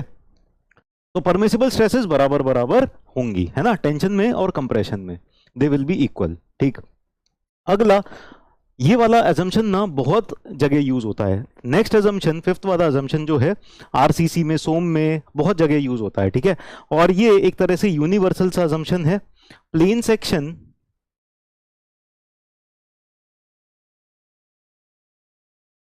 Section before bending remains plane after bending. Plane section before bending remains plane after bending.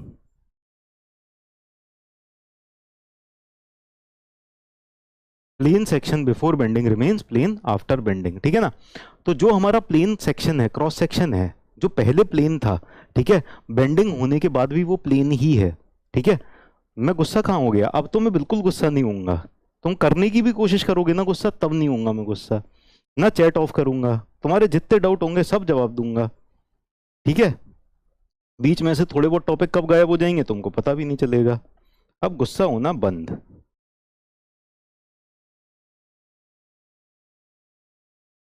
गुस्सा तो तब तक आता है जब तक हमें चिंता होती है तुम्हारी।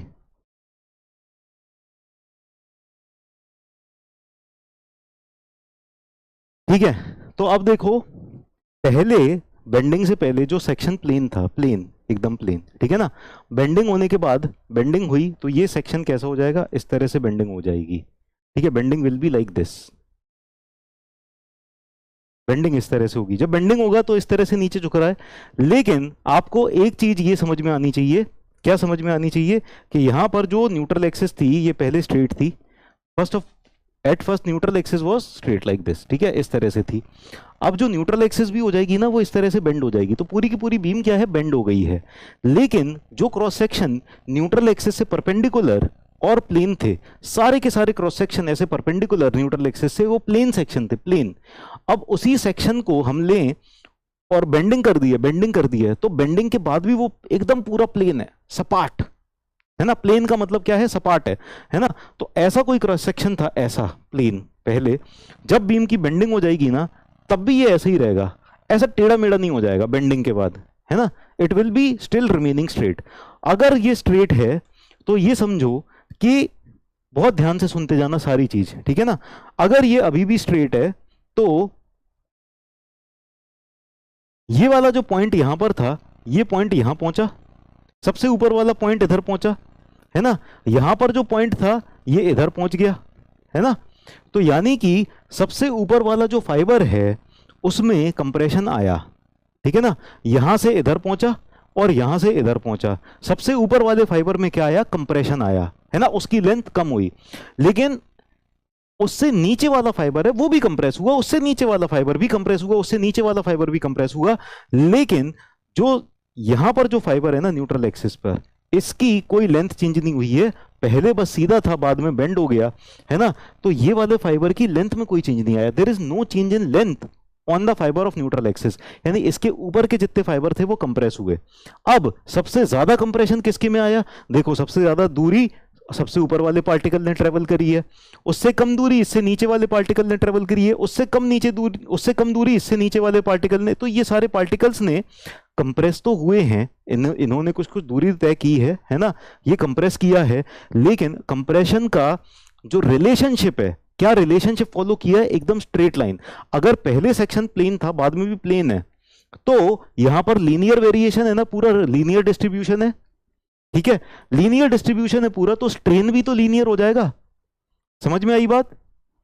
तो यहां पर हम डिस्ट्रीब्यूशन की बात देख रहे हैं, डिस्ट्रीब्यूशन कैसा है, यहां पर प्लेन सेक्शन पहले था, वो बाद में भी प्लेन ही है, तो इसका मतलब है जो स्ट्रेन डायग्राम है वो लीनियर हो जाएगा, स्ट्रेन प्रोफाइल जो मिलेगी हमें लीनियर मिलेगी। तो इसका मतलब सीधा सीधा ये निकल के आ रहा है that strain profile is linear, strain profile is linear, strain profile is linear. अब अगर ऑब्जेक्टिव में कोई क्वेश्चन आ जाए या फिर कोई आपसे पूछ ले कि इसका मतलब क्या स्ट्रेस प्रोफाइल इज लीनियर है, तो आप क्या कहोगे, क्या स्ट्रेस प्रोफाइल भी लीनियर है, इसका मतलब स्ट्रेस प्रोफाइल भी लीनियर है क्या, इसका मतलब स्ट्रेन प्रोफाइल लीनियर है, हाँ ठीक है, समझ गए। Plane section before bending, remain plane after bending, इसका सीधा सीधा मतलब ये निकलता है कि स्ट्रेन प्रोफाइल इज लीनियर। क्या स्ट्रेस प्रोफाइल भी लीनियर है? तो इसका जवाब अभी मुझे नहीं पता, मैं थोड़ी देर बाद दूंगा, ठीक है। अभी मैं नहीं बता सकता, थोड़ी देर बाद बताएंगे इसका जवाब, ठीक है। आगे चलते हैं।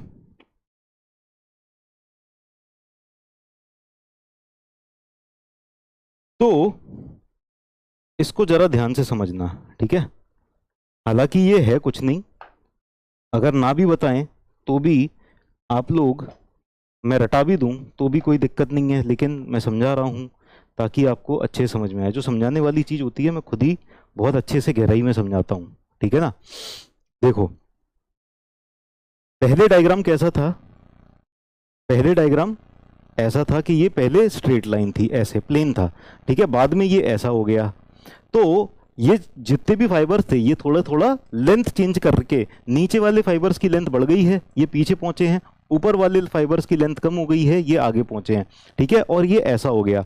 तो हमारा जो स्ट्रेन डायग्राम था ना, हम स्ट्रेन डायग्राम हमेशा बनाते भी कैसा है? हम स्ट्रेन डायग्राम बनाते कैसा है? इसी तरह से ही तो बनाते हैं। ये आपने कई बार बनाया होगा, हजारों बार बनाया होगा, है ना।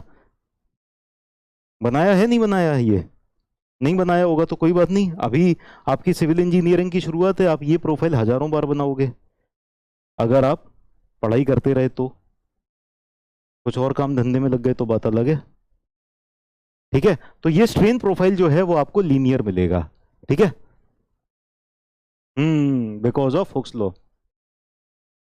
सोम के प्लानर में स्प्रिंग्स है ही नहीं, अरे ये तो गलत बात है, ठीक है। तो यहां पर सबसे ऊपर वाले फाइबर पर मैक्सिमम स्ट्रेन आएगा,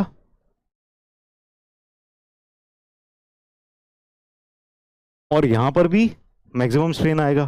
तो टॉप पर और बॉटम पर, आरसीबी में बहुत बनाया, ठीक है। तो this strain profile is linear. अब यहां से क्या दिखाई समझ में आ रहा है कि जैसे जैसे न्यूट्रल एक्सिस से ना हमारा जो डिस्टेंस है वाई बढ़ता जाएगा, ये वाई न्यूट्रल एक्सिस से डिस्टेंस है वाई। जैसे जैसे न्यूट्रल एक्सिस से वाई डिस्टेंस बढ़ता जाएगा, चाहे ऊपर की तरफ बढ़े चाहे नीचे की तरफ बढ़े, बीच में वाई जीरो है, न्यूट्रल एक्सिस पे वाई की वैल्यू जीरो, ठीक है। ऊपर जा रहे हैं तब भी वाई की वैल्यू बढ़ रही है, नीचे जा रहे हैं तब भी वाई की वैल्यू बढ़ रही है, इंक्रीज हो रही है। तो जैसे जैसे वाई बढ़ता जाएगा वैसे वैसे क्या स्ट्रेन बढ़ता जाएगा। लेकिन इन दोनों के बीच में रिलेशनशिप कैसा रहेगा? रिलेशनशिप रहेगा लीनियर, ठीक है ना। तो स्ट्रेन प्रोफाइल इज लीनियर, इसका मतलब क्या हो जाएगा? इसका मतलब ये हो जाएगा strain is directly proportional to the distance from neutral axis. Strain will be directly proportional to the distance from neutral axis, ठीक है। चलो इतनी बात क्लियर है, इस अजम्पशन से ये आ गया। अब क्या यह भी कहा जा सकता है कि stress is directly proportional to Y? ये अभी नहीं कहा जा सकता, अभी हम नहीं कह सकते। क्यों नहीं कह सकते? जब तक स्ट्रेन और स्ट्रेस के बीच का रिलेशनशिप नहीं डिफाइंड है कि नहीं? जब तक स्ट्रेन और स्ट्रेस के बीच का रिलेशनशिप नहीं डिफाइंड है तब तक स्ट्रेस और वाई के बीच का नहीं डिफाइन कर सकते हैं, ठीक है ना। अभी यहां से बस इतनी सी बात क्लियर हुई है, अभी यहां से बस इतनी सी बात क्लियर हुई है। कितनी बात क्लियर हुई है? वो बात ये क्लियर हुई है कि जो स्ट्रेन है ना ये वाई के डायरेक्टली प्रोपोर्शनल है। अगर स्ट्रेस भी स्ट्रेन के प्रोपोर्शनल हो गया तो तीनों एक दूसरे के प्रोपोर्शनल हो जाएंगे। लेकिन अगर स्ट्रेस और स्ट्रेन आपस में प्रोपोर्शनल नहीं है तो फिर स्ट्रेस वाई के प्रोपोर्शनल नहीं होगा। तो यानी स्ट्रेस और वाई आपस में प्रोपोर्शनल कब होंगे? जब मटेरियल लीनियर इलास्टिक होगा या फिर मटेरियल हुक्स लॉ फॉलो कर रहा होगा। लीनियर इलास्टिक अगर मटेरियल है तब, ठीक है। और दूसरी बात, मटेरियल है कैसा? मटेरियल है कैसा? तो हमारे थ्योरी ऑफ प्योर बेंडिंग के अंदर, हमारे थ्योरी ऑफ प्योर बेंडिंग के अंदर मटेरियल हुक्स लॉ ओबे करता है। अगर मटेरियल हुक्स लॉ ओबे नहीं कर रहा होता तब हम ये थ्योरी ऑफ प्योर बेंडिंग नहीं लगाते उस पे, ठीक है ना। क्लियर है? चलो, तो strain is directly proportional to Y, और since Hooke's law is valid, हमारा हुक्स लॉ भी वैलिड है। Since Hooke's law is valid,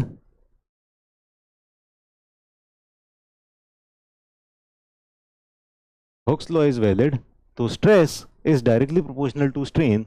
तो इसका मतलब है कि stress is directly proportional to strain is directly proportional to the distance from neutral axis, ठीक है।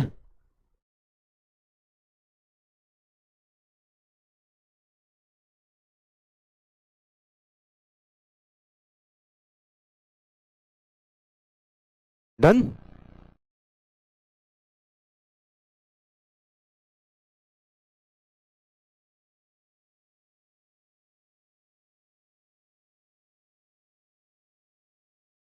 क्लियर है?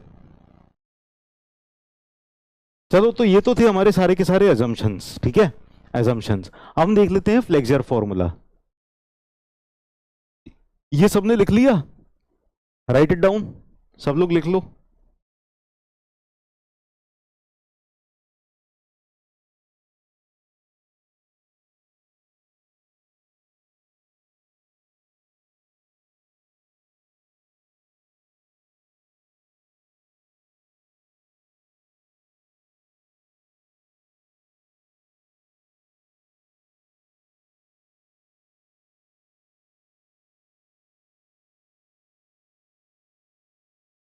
डन।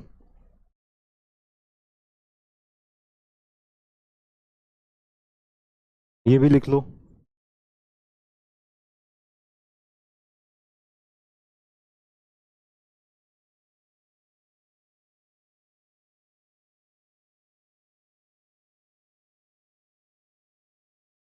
चलो, अब आते हैं हम फ्लेक्सर फॉर्मूला पे, ठीक है। फ्लेक्सर फॉर्मूला, तो फ्लेक्सर फॉर्मूला क्या होता है? स्ट्रेस को हम जनरली ना एफ से भी रिप्रेजेंट कर देते हैं, हम सिग्मा से भी, स्मॉल एफ से रिप्रेजेंट कर सकते हैं स्ट्रेस को, है ना, या फिर सिग्मा से भी। आपने कई जगह देखा होगा कि हम यील्ड स्ट्रेस को एफ वाई से रिप्रेजेंट कर देते हैं, कई जगह देखा होगा सिग्मा वाई से रिप्रेजेंट कर देते हैं, बोथ आर करेक्ट, ठीक है ना। तो आप चाहे एफ वाई यूज करो या सिग्मा वाई यूज करो, कोई दिक्कत नहीं है, ठीक है ना। फ्लेक्सर फॉर्मूला लिखते हैं। फ्लेक्सर फॉर्मूला हालांकि डिराइव होके आया हुआ है, लेकिन इसका डेरिवेशन का कहीं मतलब कोई नहीं पढ़ा था, और पढ़ने की जरूरत भी नहीं है ना, आना है। इसका जो एप्लीकेशन है वो समझना है, ठीक है। तो सिग्मा वाई, नहीं सिग्मा वाई नहीं है, sigma, sigma upon Y is equal to M upon I is equal to E upon R. This is flexure formula and this is very very very important formula. मेरा L and T का जो interview हुआ था ना, उसमें interviewer ने flexor formula ही पूछा था और मैं भूल गया था और मैं भूल गया था। तो वो कहता है कि if you don't know this formula then you are not a civil engineer. एकदम से मुझे याद आ गया और मैंने पड़ पड़ पड़ बोल दिया, जैसे ही उसने ये बोला वैसे ही याद आ गया। फिर वो कहता है कि हाँ ओके ठीक है, डेरिवेशन कीजिए। हाँ करेंगे ना, डेरिवेशन करेंगे, करेंगे डेरिवेशन, तुम टेंशन मत लेना। अगली साल तुम आओगे ना पढ़ने दोबारा से, डेरिवेशन तब करेंगे, ठीक है। तो sigma upon Y is equal to M upon I is equal to E upon R, ये होता है फ्लेक्सर फॉर्मूला, ठीक है। तो ये जो सिग्मा है, सिग्मा क्या रिप्रेजेंट कर रहा है? Sigma is representing stress. कौन सी स्ट्रेस? Bending stress. Bending stress, bending stress at Y distance,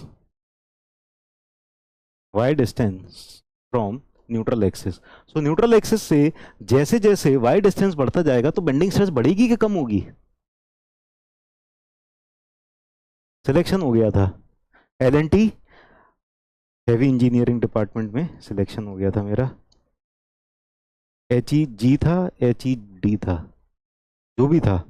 मेरी मुंबई में पोस्टिंग थी लेकिन मैंने ज्वाइन नहीं किया। हम बेंडिंग इक्वेशन भी बोलते हैं इसको, फ्लेक्सर फॉर्मूला भी बोलते हैं, ठीक है। आईआईटी पोवई कैंपस के पास, वहीं पर इन्फोसिस का भी है, या कोई सी तो सॉफ्टवेयर कंपनी है उसी कैंपस के अंदर ही है उसका भी। नहीं, एल एन टी की तो सॉफ्टवेयर कंपनी भी है वहीं पर, एल एन टी इन्फोटेक। और काफी बड़ा ग्रीन सा बढ़िया सा कैंपस था, ये मैं ज्वाइन नहीं किया। एच ई सी है, अब भूल गया, जो भी है। तब मेरे पिताजी बहुत नाराज हुए थे, ज्वाइन क्यों नहीं कर रहा है। पापा को लगा कोई लड़की वड़की का चक्कर है इसलिए ज्वाइन नहीं कर रहा, ये नालायक लड़का है ये। फिर मैंने समझाया, नहीं पापा मुझे इंजीनियरिंग सर्विसेज की तैयारी करनी है, मुझ में जोश है, मैं करके दिखाऊंगा। पापा को यकीन ही नहीं हो रहा, ये इतना गधा लड़का, ये जाएगा इंजीनियरिंग सर्विसेज की तैयारी करने। शक्ल देखी अपनी, पापा ने बहुत वो किया, लेकिन मैं लड़ झगड़ के मैंने तैयारी करी।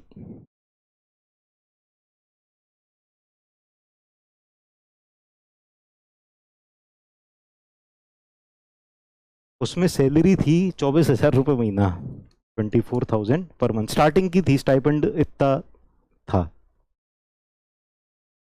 ठीक है। हाँ चलो, अब हम आते हैं यहाँ पर। तो एम इज बेंडिंग मोमेंट, यहां पर बेंडिंग मोमेंट, ठीक है।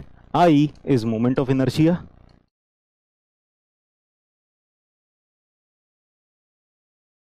I is moment of inertia, E is Young's modulus,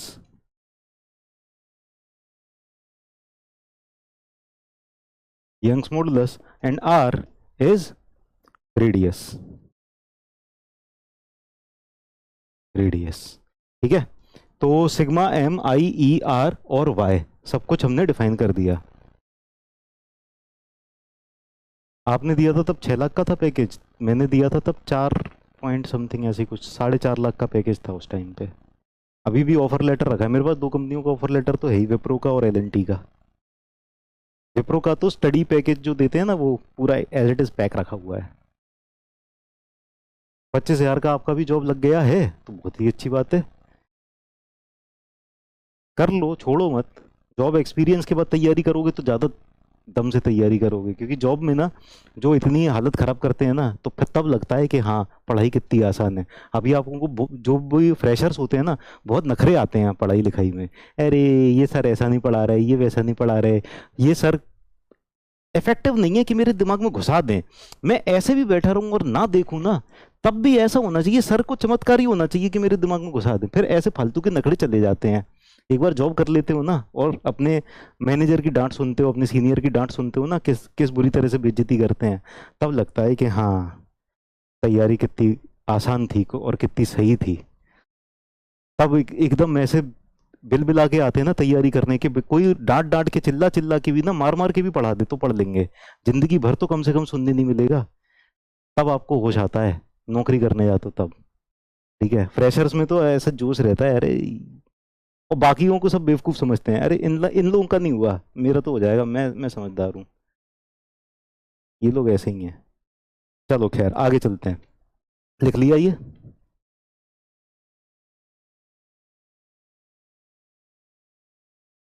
अगर आप लोगों में से कोई नौकरी करके आया होगा ना, उससे पूछना कि क्या हालत हुई है। तुम जॉब छोड़ के प्रिपरेशन कर रहे हो, फिर भी ये हाल है। तुम थोड़े बहुत सीरियस लगते हो। खैर, बुलेट ट्रेन प्रोजेक्ट में थे गुजरात में। ओके, चलो। वाई क्या है? डिस्टेंस फ्रॉम न्यूट्रल एक्सिस बेटा, distance from neutral axis is Y. ठीक। हाँ दीपक सिंह। चलो अब आगे चलते हैं। तो यहां पर ये हो गया हमारा फ्लेक्सर फॉर्मूला, ठीक है ना। अब क्या stress directly proportional to Y है? देखो, अगर कांस्टेंट बेंडिंग मोमेंट है, फ्लेक्सर फॉर्मूला का ये जो हमने अजम्पशन देखा था, क्या देखा था कि हमारा प्योर बेंडिंग है, प्योर बेंडिंग है ना, basically we are studying this for pure bending. Pure bending का मतलब क्या होता है? Bending moment is constant, shear force is zero. ठीक है, तो प्योर बेंडिंग है, bending moment is constant, moment of inertia तो बीम का चेंज नहीं हो रहा होगा। तो अगर अकेला इतना इतना पार्ट रख लें, इतना इतना पार्ट रख लें, stress upon Y is equal to M upon I. ठीक है, तो M constant, M constant, I constant, I constant, तो stress will be directly proportional to Y, हो जाएगा ना। ठीक है, because Hooke's law is valid, Hooke's law is valid, तो stress is directly proportional to Y आ जाएगा। बीटेक के बाद 2 साल ड्रॉप लेके प्रिपरेशन करना, गुड डिसीजन। देखो, गुड डिसीजन अपने आप में कोई गुड और बैड नहीं होता, डिसीजन न्यूट्रल होता है। आपकी जो सर्कमस्टेंसेज रहे हैं, आपने उस हिसाब से जो भी डिसीजन लिया, लेकिन फिर वो आपकी जिम्मेदारी बन जाती है कि जो डिसीजन लिया उसको आप सही साबित करो, आप सिलेक्शन लेके आओ। सिलेक्शन हो जाएगा तो गुड डिसीजन है, सिलेक्शन नहीं होगा तो बैड डिसीजन था। ठीक है, अब ये तो फ्यूचर बताता है कि वो डिसीजन गुड था या बैड था, अभी से कोई गुड डिसीजन गुड नहीं बैड नहीं होता। 10 लोग अगर बीटेक के 2 साल बाद छोड़ देंगे जॉब और फिर तैयारी करेंगे, 10 में से 2 का हुआ, तो 2 लोगों के लिए गुड डिसीजन था, 8 लोगों के लिए बैड डिसीजन था। ठीक है, अब वो गुड या बैड होना ये बाद की बात है, शुरुआत में नहीं होता कुछ भी। मेरा एलएनटी छोड़ना गुड डिसीजन साबित हुआ, लेकिन किसी के लिए हो सकता है बैड साबित हो जाता तो।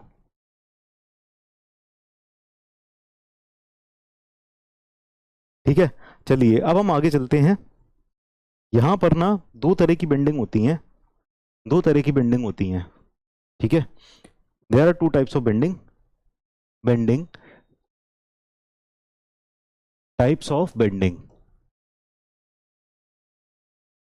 टाइप्स ऑफ बेंडिंग दो तरह की हैं, एक तो यूनिफॉर्म बेंडिंग और एक नॉन यूनिफॉर्म बेंडिंग, ठीक है। यूनिफॉर्म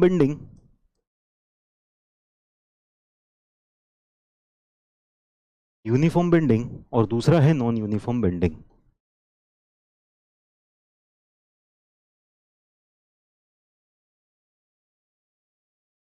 नॉन यूनिफॉर्म बेंडिंग, एक टिप दूं मैं आपको, एलएनटी का जो इंटरव्यू था ना, उसमें मतलब मेरा जो एलएनटी का इंटरव्यू का ना बहुत शानदार एक्सपीरियंस गया था, मतलब जो इंप्रेशन था मेरा वो बहुत ही शानदार था। मैंने आपको एमपीपीएससी का अपना एक्सपीरियंस बता चुका हूँ, एमपीपीएससी में कितना गंदा गया था, ठीक है, 25 में से 6 मार्क्स दिए थे। इंजीनियरिंग सर्विसेज का इंटरव्यू मेरा था जिसमें 200 में से 120 मार्क्स आए थे। एलएनटी का भी बहुत शानदार इंटरव्यू गया था, ठीक है। तो एलएनटी के इंटरव्यू के बाद मतलब वो मुझे पक्का हो गया था कि मेरा सिलेक्शन हो ही गया है, मुझे बुलाना ही बुलाना है इन लोगों को, ठीक है। और मैंने इंटरव्यूअर से हाथ मिलाया।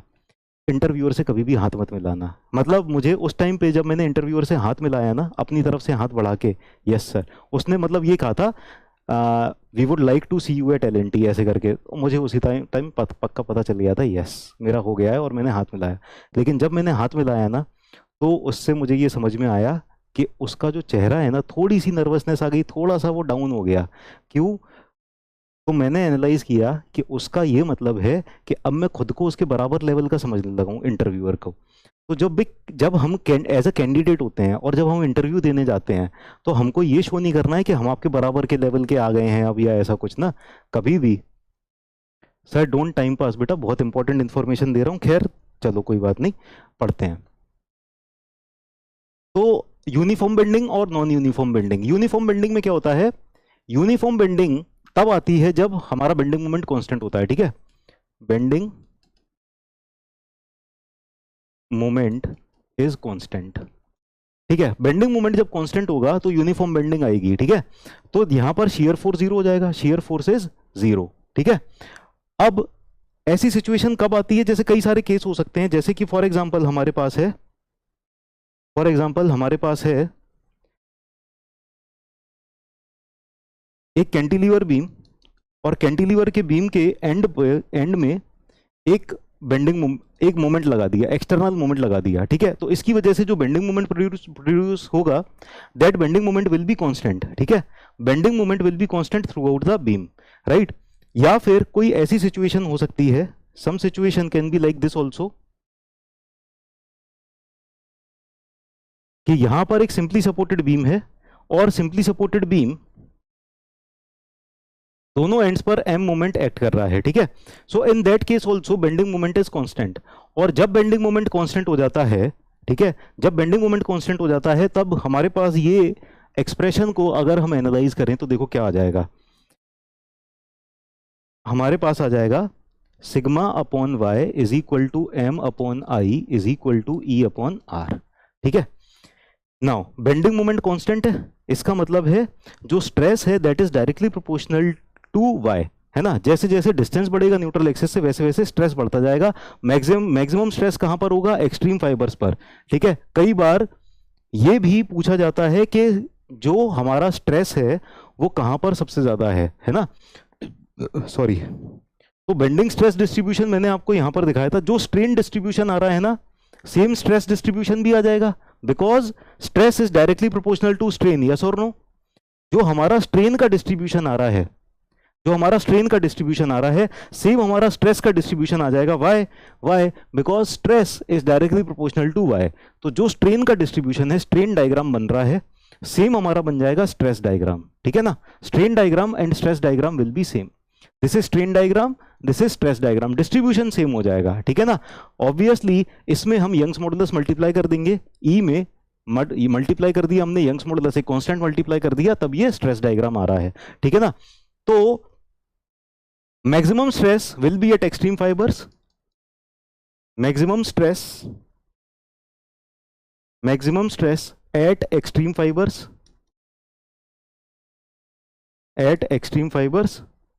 and stress is zero at neutral axis. Stress and strain both are zero at neutral axis. So stress and strain are zero at neutral axis.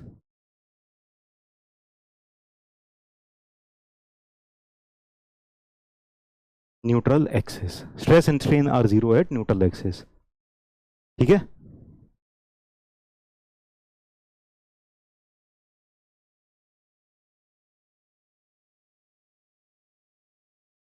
Now चलिए, तो स्ट्रेस तो इस तरह से यूनिफॉर्मली डिस्ट्रीब्यूटेड हो जाएगा। अब देखो इसके अलावा अगर हम ना ये वाले पार्ट की बात करें, if we talk about this part,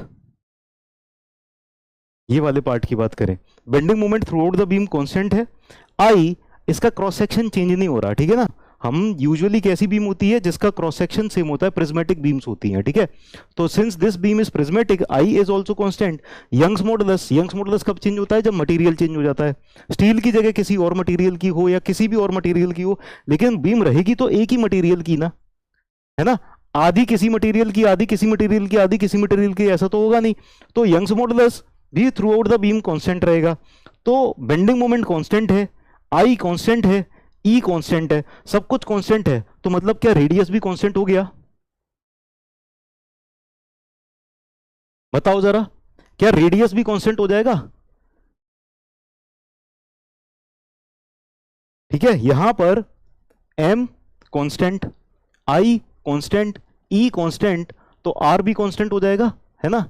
ये सब के सब कांस्टेंट है, तो रेडियस कांस्टेंट हो जाएगा। तो रेडियस कांस्टेंट हो जाएगा, इसका मतलब पता है क्या समझ में आया? रेडियस कांस्टेंट हो जाएगा, इसका मतलब है कि जब यूनिफॉर्म बेंडिंग होगी या प्योर बेंडिंग होगी, ठीक है, यही कंडीशन तो प्योर बेंडिंग की है ना। यूनिफॉर्म बेंडिंग या प्योर बेंडिंग में पता है क्या होता है? यूनिफॉर्म बेंडिंग या प्योर बेंडिंग में हमारा क्या होगा कि ये जिस तरह से डिफ्लेक्ट होगा ना, जिस तरह से डिफ्लेक्ट होगा, तो ये एक एग्जैक्टली सर्कुलर आर्क बनाएगा, क्योंकि हर एक पॉइंट पर जो रेडियस है, रेडियस इज कांस्टेंट। तो सर्कुलर आर्क की, सर्कल की यही तो खासियत होती है ना, कि through out the circle radius is constant. यहां पर जो रेडियस है वहीं पर वही यहां पर रेडियस होगा, वही यहां पर रेडियस होगा, at every place radius is constant, ठीक है ना, रेडियस इज कांस्टेंट। तो यूनिफॉर्म बेंडिंग में बीम विल बेंड, अगले पेज पर लिखते हैं, ठीक है। In uniform bending, in uniform bending beam will bend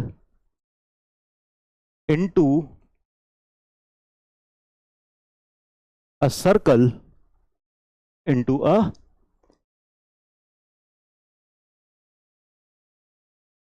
circular arch, ठीक है, सर्कुलर आर्च के फॉर्म में बेंड हो जाएगा।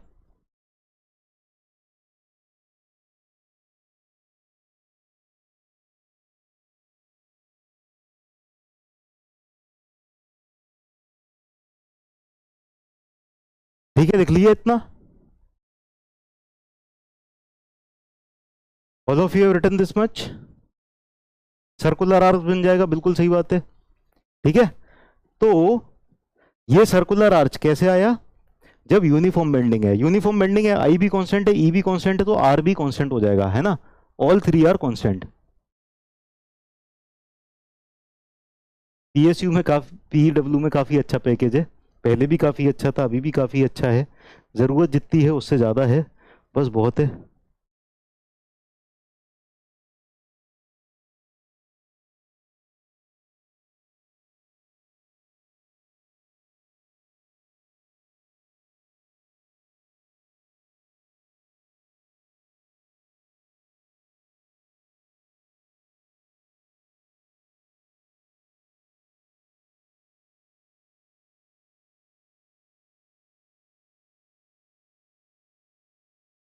नहीं, अगर हुक्स लॉ इनवैलिड हो गया तो फ्लेक्सर फॉर्मूला वैलिड नहीं होगा, ठीक है ना।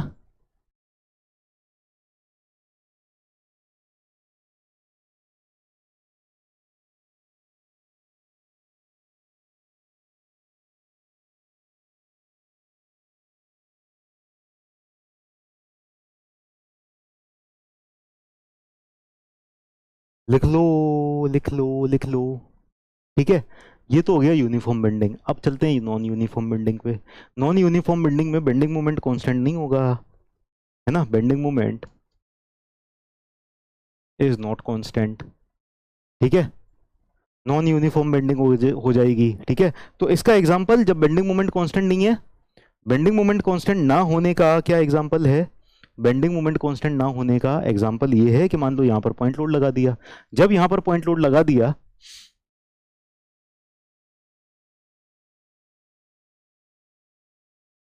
एलएनटी वाला बस यही है कि ना इंटरव्यूअर से हाथ नहीं मिलाना, ठीक है ना। अपने आप को तुरंत, मतलब जैसे आपको लगने लगे, फील हो जाए कि सिलेक्शन हो जाएगा मेरा, तो एकदम से इतने ज़्यादा मत हो जाना कि हाथ मिला लो, ठीक है ना। तो ये इसको इसको थोड़ा सा अवॉइड करना, बस थोड़ा सा, मतलब ये रहना कि आप आपको ज़रूरत है उनकी, थोड़ा सा इस तरह से, है ना। हाँ, टाइम खत्म हो गया। नॉन यूनिफॉर्म बेंडिंग में बस एक चीज इतनी लिखनी है हमको कि bending moment is not constant. जब बेंडिंग मोमेंट कांस्टेंट नहीं है तो ये वाला फॉर्मूला हम यहाँ भी लिखते हैं, m upon I is equal to E upon R, ठीक है। तो 1 अपॉन आर क्या हो जाएगा, m अपॉन ई आई, है ना। तो जब m इज नॉट कांस्टेंट तो that means radius is also not constant, radius is also not constant, ठीक है। रेडियस कांस्टेंट नहीं होगा तो ये सर्कुलर आर्च में बेंड नहीं होगा, अलग अलग जगह पर अलग अलग रेडियस आएगा। जैसे मैंने आपको पहले भी डिफ्लेक्शन के टाइम पे भी मैंने शायद आपको बताया था कि यहां पर पॉइंट लोड एक्ट कर रहा है, तो इस जगह पर इतने पार्ट में बेंडिंग मोमेंट कम है ना। ये मैंने आपको शायद पहले भी बताया था, अगर आपको याद हो तो मतलब पक्का बताया था, लेकिन शायद आपको याद हो, ठीक है ना। तो यहां पर पॉइंट लोड एक्ट कर रहा है, जैसे जैसे हम यहां पर आगे चलते जा रहे हैं वैसे वैसे बेंडिंग मोमेंट बढ़ता जा रहा है। तो इस सेक्शन पर तो बेंडिंग मोमेंट जीरो है, यहां पर बहुत ही कम है, नेग्लिजिबल है, धीरे धीरे धीरे करके बेंडिंग मोमेंट बढ़ता जाता है। तो जब आप इसका कर्वेचर भी देखोगे ना, तो आप देखोगे कि सबसे ज्यादा जो कर्वेचर आ रहा है, जो कर्व आ रहा है ना, वो इस पार्ट में आ रहा है, यहां पर सपोर्ट के पास में। और यहां पर जो कर्वेचर आ रहा है ना, यहां पर ऑलमोस्ट स्ट्रेट सा दिखाई देगा आपको, देखो, ठीक है ना। अगर आप महसूस कर पा रहे हो तो सबसे ज्यादा कर्वेचर कहां पर आ रहा है, सपोर्ट के पास में आ रहा है, सपोर्ट के पास में। और जहां पर ये लोड लग रहा है वहां पर लगभग स्ट्रेट सा है, ठीक है। तो ये परफेक्ट सर्कल के फॉर्म में बेंड नहीं होता, it will not bend into a perfect circle, ठीक है ना, सर्कुलर आर्च के फॉर्म में बेंड नहीं होगा, ठीक है। चलो, तो इसके ऊपर भी कई बार ऑब्जेक्टिव आ जाता है, जब यूनिफॉर्म बेंडिंग होती है तो ये एकदम परफेक्ट सर्कुलर आर्च के फॉर्म में बेंड होता है, ठीक है। चलिए, तो आज की क्लास फिर यहीं खत्म करते हैं, फिर कल की क्लास में मिलते हैं, कल की क्लास में कुछ क्वेश्चंस वगैरह देखेंगे। तो चलो, bye bye, tata, take care, see you in the next class, ठीक है, अगली क्लास में मिलते हैं। ओके, ठीक, टाइम इज ओवर।